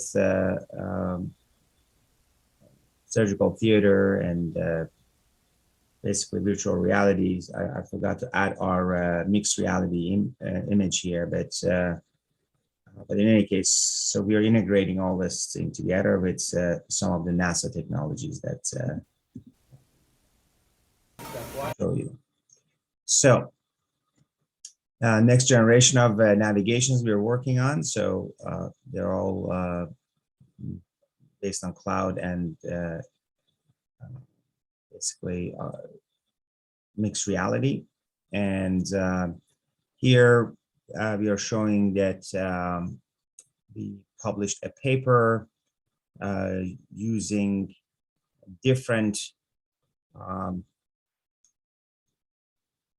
spectral imaging. So it's called multispectral imaging to delineate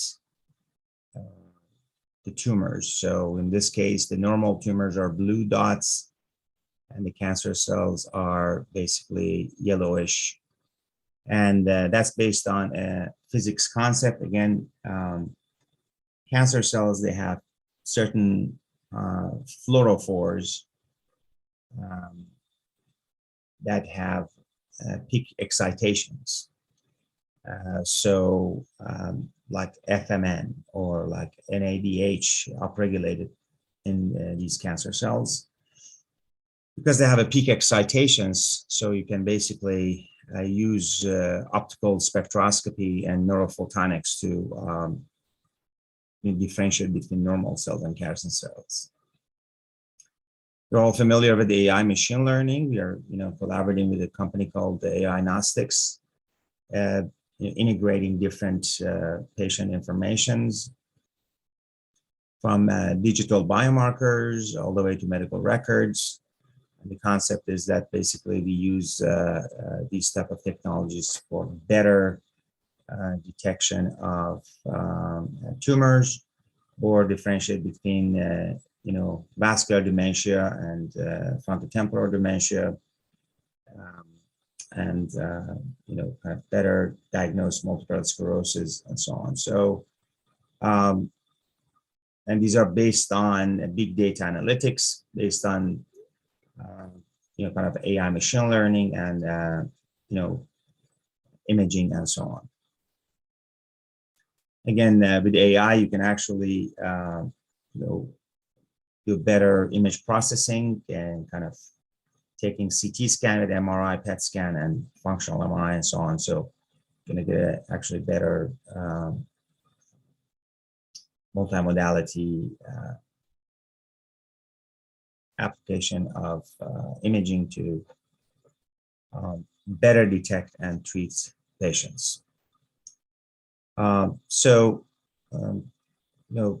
of these technologies are now used for tumor detection and, as I said, for better understanding of the human brain in general, but also combined with diffusion tensor imaging, enable us to avoid resection of eloquent areas and kind of give us better outcome.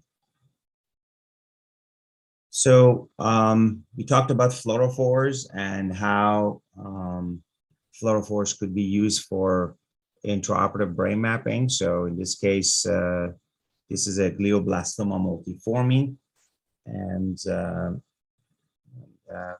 we used NASA's ultraviolet imaging to be able to detect tumors. So in this case, you're all familiar with 5-ALA. So it's same concept as 5-ALA to basically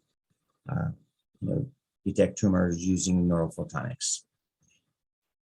The other concept that we're working on with cloud computing and AI is predictive modeling. So with national labs, we're working on predictive modeling on the pattern of growth of tumors.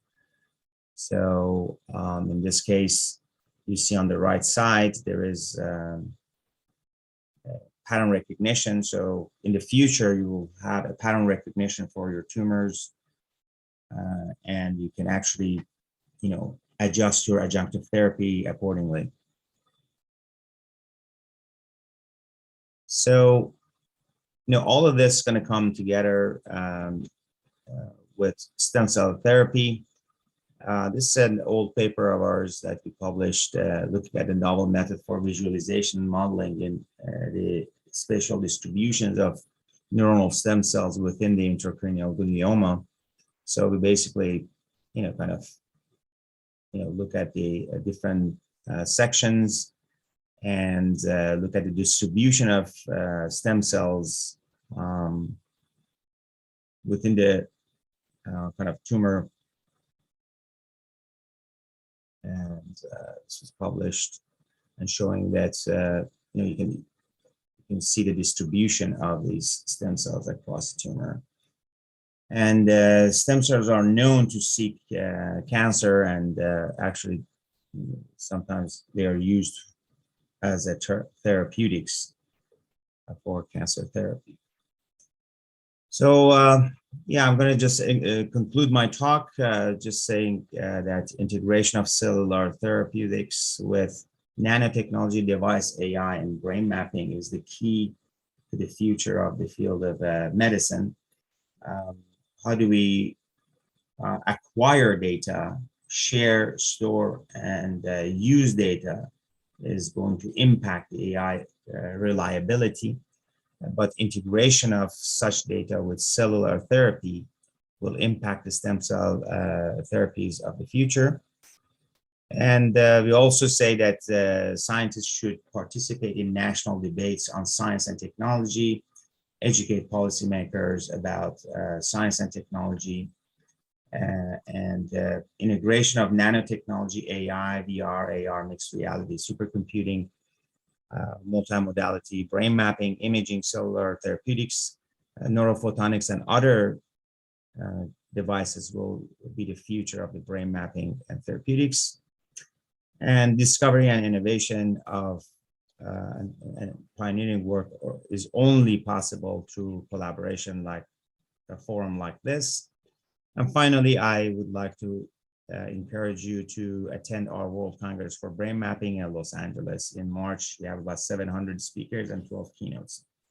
With that, I will stop, and thank you very much for your attention.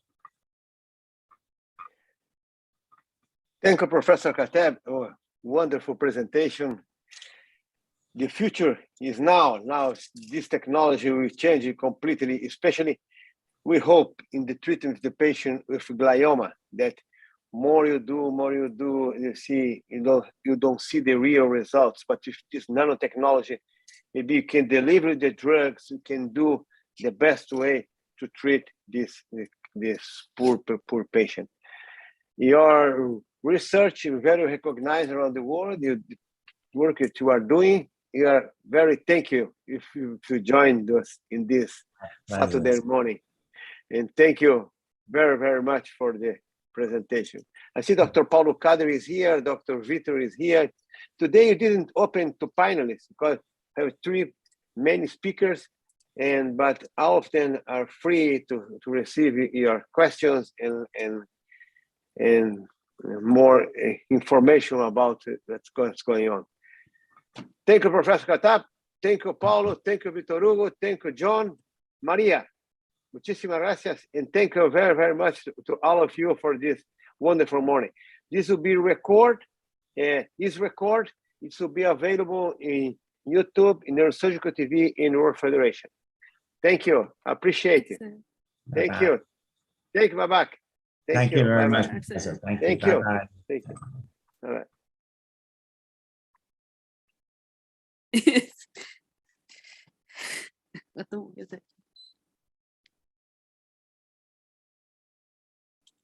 Thank you so much, everyone.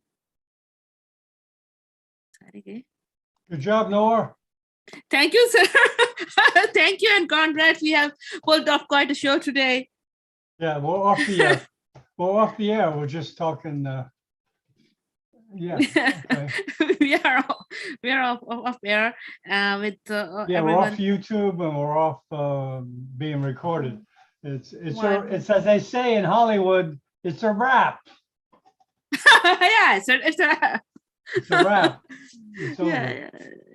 Yeah, it's over. But it was quite good. It was. There were no snags, no tech snags. So yeah, we got lucky.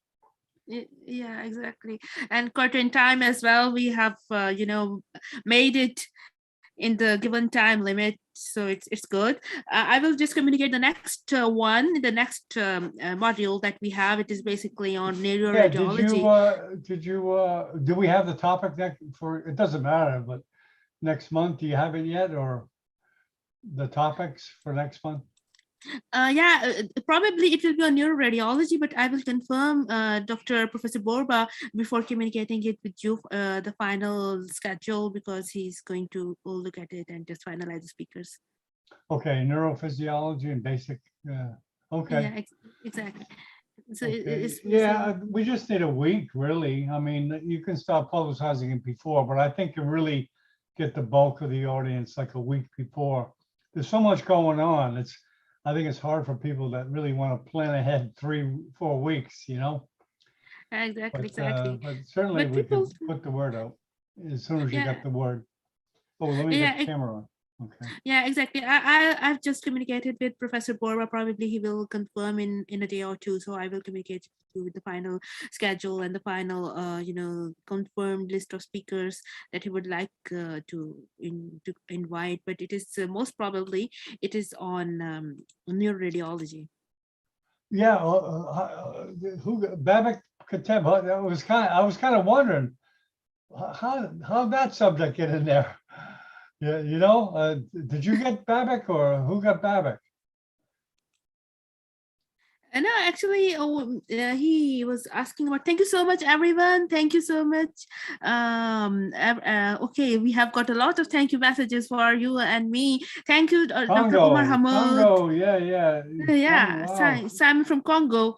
Dr. Zainab Jallo also saying greetings.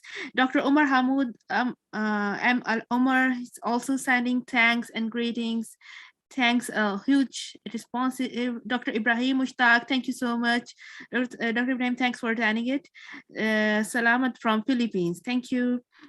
Thank you everyone who came and who attended the session. We are really honored and pleased to have you, and we are looking forward to welcome you again next time in our module 2. But it was otherwise it was quite excellent. It was quite interesting. What I thought, the lectures were quite good, especially Professor Paulo Kadri made a very wonderful presentation, like always. Yeah, he's good to have around. He's a good moderator. He coordinates things well. Yeah, he does. Yeah. And he was online. He was online half an hour before the session. Yeah.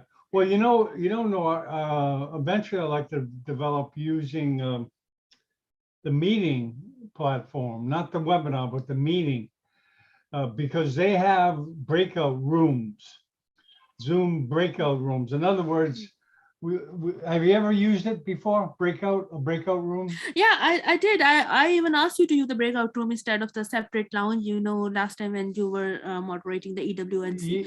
Yeah.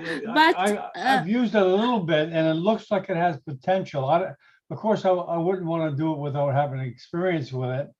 It's kind of tricky because for example, like when Victor finished his webinar, we could say, okay, go into breakout room 1 if you have questions of Victor, and then continue on with the next presentation. Do you know what I mean? Yes. And people can jump in back and forth. In other words, when they're done with Victor, they can jump back into the Zoom without leaving the Zoom.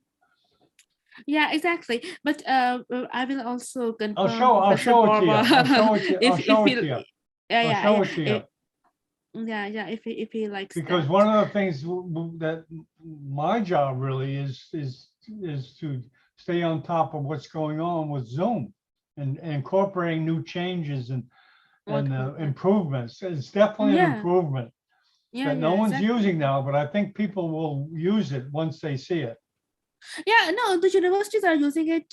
Like when I was, admitted in the Harvard University, they would use the breakout room very frequently for assignments.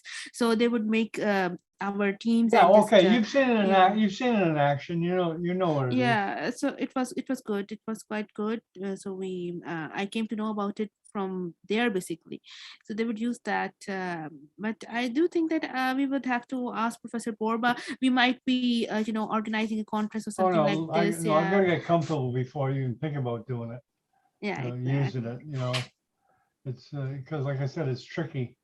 Yeah, exactly. It's tricky. So at times they just consider it like going into another room, logging in and logging out. So I guess that we just try to. But we were already quite ahead. So I think that it's going to be the series already quite creating quite a hype. So I think that we could just continue with the pattern that we have today. Well, this guy I haven't seen in a while from Africa. Used to do French. A lot of French people in Africa. I'm surprised. Yeah, exactly. They speak the language. North Africa. I was surprised. In Cameroon in Cameroon and Congo, people do speak French. Yeah, it's the number one language, right? In some of those countries. Yeah, they do. Exactly, they do. So this is it. Let's see. But what about okay? So we have those registrants. I asked them to leave their email address in order to inquire, in order to acquire their certificates. Whoever Oh, has yeah, the yeah. opportunity. No, yeah, there's no hurry. Hey, you panelists, I mean, people are listening. If you want a certificate, put it in the chat box now, right, Nora? Yeah, exactly. So that they can just Okay. send it to us, and Yeah, we can I just haven't send. seen too many people ask for it. Maybe there's some people that want it. Put it, now's the time to put it in the chat and chat. so- Okay, you have to put your email address in the chat for Nora to copy. Or what do you think? There's Ahanga. How you doing, Ahanga? Yeah. I'd like to do some broadcasts with your group, Ahanga, when you're ready. He's yeah. Oh, there's hey, Nicole, come on the screen. Don't be shy. We're off the air. This is like a lounge. When we're off the air, we're not on YouTube. It's not being recorded. Nicole, Stephanie from Bolivia, and anyone else. Ahanga, you can jump on the screen. This is just like a private Zoom. Okay, I'll admit you. Yeah. Okay, I have to admit exactly. you, right? We are getting the Yeah. email. Let me admit. Who wants to come in? Just tell me, and I'll bring you in. Yeah, we had a lot of people today. The most I've had. Oh, let's bring Omar. Omar, I'm going to promote you. We couldn't bring you guys in because Dr. Boba preferred to keep it simple. And I certainly can understand that.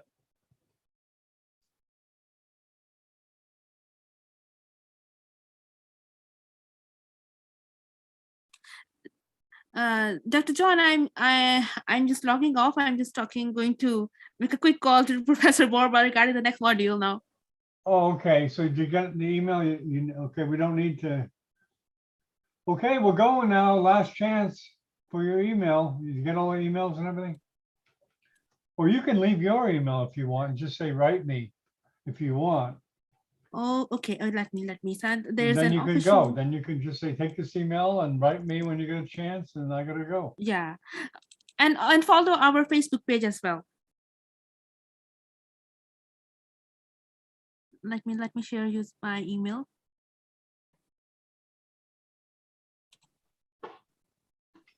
Yeah, I'll put the rough edit on the website, Neurosurgical TV, because the first part of it needs to be edited out, but that takes a while. So if you want to get a semi-edited, go to the front page of Neurosurgical TV and take that YouTube video.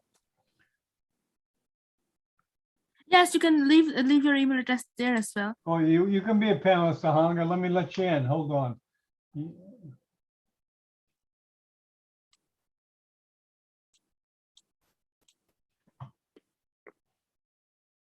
This is the email address.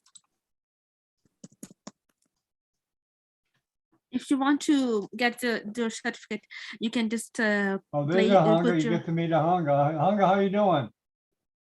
And Hi. Stephanie, are you there? I'm just leaving the email address. So if anyone wants the certificate, just kindly send an email to this given email address. I'm logging off. Thank you so much, Ahanga. Thank you so much for attending. Thanks for your nice words. Okay, very good, Nora. I'm just going to stick around and chat with some people. Ahanga, how Thank you you so doing? much. Bye-bye. Bye-bye. Thank you.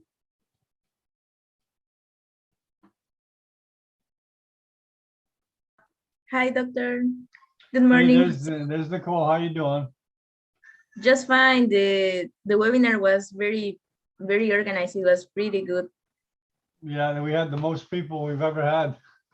How many were them? I couldn't get the invitation to Yeah, there panelists. was a lot. I mean, we had like almost 300 panelists. Oh, that's great. And we had a lot more people registered. A lot of people. Hey, Ahanga, how you doing? I'd like you to meet Ahanga from the Congo, right? Good morning, doctor. It's a pleasure for to meet now, you. it's a pleasure to We have learned a lot today, and for now, I'm in Congo. You're in the Congo now, right, Ahanga? So I came to visit my family here. Oh, okay. Yeah, I came to visit my family. So did you like those lectures? I'm here for a short time. Did you like those lectures, Ahanga? You say? Did you like that presentation? Yes. It was very informative. And all presentation from the first and to the last one. So very informative and active. Active very much. And it was a long time. Yes. Good. Yeah, if you guys want to start again, let me know whenever you're ready. Yeah. We are planning to restart presentations, and I'll let you know when we are ready. And Yeah, just let me know whenever you're ready. Yeah, you could Happy. Happy from the Congo wants to speak. You can speak. Come on in. Oh, you want me to? Let me let you in. Whoever wants to come in is welcome to come in. Yeah. Well, anybody from the panel, if you want to come in, you're welcome. Because Nicole, you gone? And this happy wants to speak. Yeah, that's Happy. Maybe you know Happy. Yeah, you know I'm still here, doctor. Yeah. Oh, good. Hello, Happy. How you doing? Hello. I say. Yeah, we see you. How you doing? Hi. We met before, right? You used to come to the Hunger's webcast. Dr. Happy, how are you? Where are you talking from?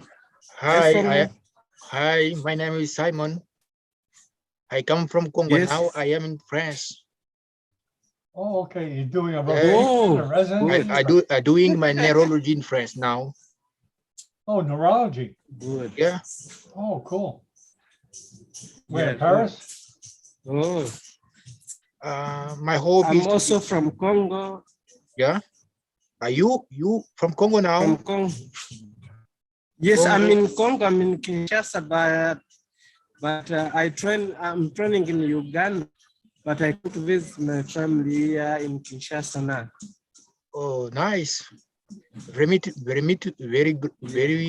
good to meet you. You are also Congolese, man. Yeah, I'm a Congolese. And we worked with Dr. John for a long time. We had many webinars with him. He's a good, and he is promoting surgery, and he's a good man, and we are working with him. And, great. I'm also happy to meet you here today. Great. Yeah. I'm trying to think. Dr. Kazadi, Dr. Kazadi from Congo. Do you know him? He's a neurosurgeon. I know him. Yeah.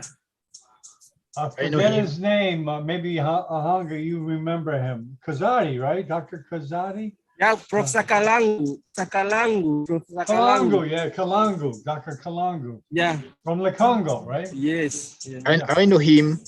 Yeah. Yeah, he's been quiet lately. He used to be around a lot. He began at Lubumbashi, and now I think he's at Zimbabwe. Zimbabwe. Yeah, he's in Zimbabwe. Okay. University of Zimbabwe. Well, that's where Dr. Kalangu is, right? Zimbabwe. He's probably at his hospital. The gentleman, he's the head of African neurosurgeons. His name is Kalangu, right? Yes, Professor Kalangu. Yeah. John, I begin to follow you many years. Yeah, that's good. That's great. We're taking a step up here. Yeah. With the My WFNS. hope, is now. Can you repeat? I lost what you just said. My hope is to begin neurosurgeon after neurology. Oh, okay. Yeah. You want to do rotation or somewhere, or you want First to of go all, into residency? Do a residency in neurosurgery? yeah, I do my residency at France, and after that I will begin my neurosurgery. When? I don't have now a choice, but I will think that perhaps after. Well, I can't tell you the importance of networking and meeting other people to get, because it'll help you when you apply for residency. You have to apply, right, for residency, right? First. Yeah. Yeah, using this platform helps you to meet people, just like I met Ahanga. You know, you can meet people, and sometimes it helps you get a fellowship or residency or just a rotation. Yeah. If you know the person, you know the person's face, they know your face, you know their name. Yeah. Yeah, that helps a lot. Thank you. Yeah, you're welcome to come to any of the webcasts. If you look on the website, Neurosurgical TV, everything I do is on that page. If I have a conference tomorrow, the next week, it's on there. And all the conferences have a link to come in to the panel. So you can participate in any of those conferences. Thank you. Yeah, sure. They're very useful. Like, for example, well, we have one in a couple hours, but it's in Spanish on microneuroanatomy from Ecuador. It's in Spanish, but we have a lot of others in English. Just keep watching the website. Yes. And just jump in. Thank you. Introduce yourself, meet some people, ask some questions. It's very useful, very useful. Yeah, thank you. Sure. Stephanie will tell you. Hey, Stephanie, you're gonna be the one at 2:00. Yeah, doctor, I will try. I have to pick up my little brother from his best friend's house, so I will try to be here. Okay. Well, you can participate on a smartphone. Yeah. You don't need to be at a computer. I mean, you can participate. Yeah. And you, if you get really good, you can put the video on so it has subtitles. You know what I mean? Oh, so you watch it on your smartphone with subtitles because you're maybe in a place where there's noise, like a bus. Oh, that's great. I didn't know it. Like a cafeteria or a noisy place, and you can watch it on the smartphone because with the subtitles. Yeah, I didn't know. Yeah. Do you have an app? Do you have my neurosurgical app? The Neurosurgical TV app? Yeah. Not yet. I tried to download it. You can download it. Do you have an Android or Apple? Yeah. What do you Good have? morning. How are you, Zainab? Thank you. Zainab is here. Do you have an Android or Apple? I have an Android. Okay, it's working. Go to it now. That's how if you go to it now, you'll see the conference. You'll see the conference. Now open it up and you fix it so there's subtitles. You can do that on your go right now. Go to the options on the smartphone for subtitles. If you press one of those buttons, it'll ask you if you want subtitles, right? Yeah. Okay. Okay, put that on and play the video. I think. Yeah, I will do it right now. Yeah, you can read the subtitles, right? Yeah. Yeah, they do it by AI now, YouTube. Yes.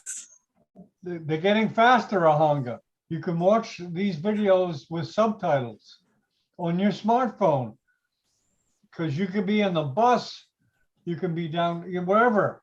and you can watch the webcast and understand it. Because I've been on the bus before wanting to see it, and I accidentally clicked on the subtitles. I said, wow, subtitles, I don't have to listen.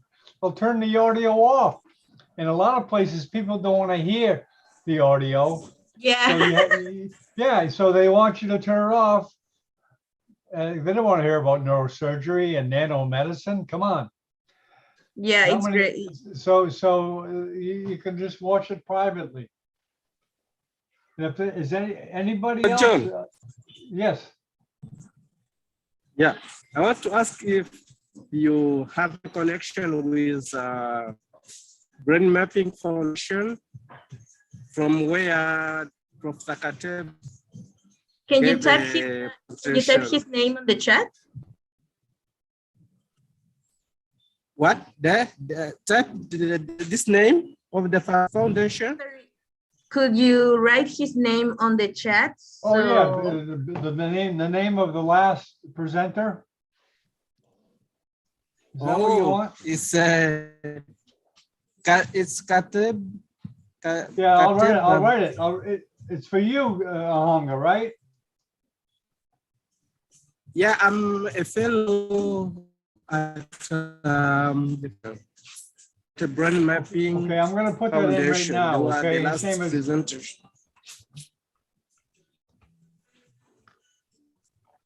He's not a doctor, he's a PhD, but Babak Kateb, you see it? Yeah. Yeah, that's his name. Yeah. He's based in California. Matter of fact, I met him. Matter of fact, I've done some conferences with him. Oh. He works with mostly scientists, some from NASA. And that, you know, they're trying to incorporate that NASA scientists with neurosurgeons. Yeah. Okay, Zanabi, you can come in. Does anybody else want to come in into the webcast? Any of the students watching? You're welcome to come in. This is Stephanie, this is an impromptu lounge. Yeah, I heard that Dr. Burba wanted to keep it simple. Yeah, he said no panelists. He wants to keep it quiet and that's what he wanted. So I said, okay, no panelists. No panelists. Sometimes the panelists make some mistakes or turn off the microphones, and it really interrupts. I don't know. I you know, like some people want interaction. Some people prefer not. You know, it depends. It depends. Yeah. But of course, I'm gonna listen to what he wants to do. So it's his webcast. So. Yeah. So. But it was great anyway. Yeah, those are names. I mean, Victor's always good. He's always good. Yeah. I mean, he's a good scientist to know. And you guys in Latin America are lucky that he's, you know, he's so active. He's very active. Because if there are some people that are not active or don't want to teach or something like that. He's very active and he loves the technology. He really loves it. And he's ready to give a presentation. If you ask him a question, he's ready to give a presentation. You know, I had a problem with him, not a problem really, but he would come into a webcast and take over. You'd be talking about nanomedicine. He'd say, oh, I got some pictures of the spine. And then he'd take over the webcast and keep going. And finally, I have to say, oh, Victor, we're talking about nanomedicine now. After you can do that. No, it's not serious. I'm just joking with him. But he's always ready. Oh, Dr. Zanab, you want to come in? Can you send her the panelist invitation? She wants to join. All you guys are welcome to come in. Whoever wants to come in and introduce themselves is welcome, because we have an audience here. Nicole, we have an audience of students. I had like 50 or 60. 50, 48 people except us. I'm trying to get some people. If they volunteer, we won't make you come in and talk, but you have the option to. I know Zinab likes to talk. Yeah. Hi, Dr. Senab. How are you? Nice to be here with you.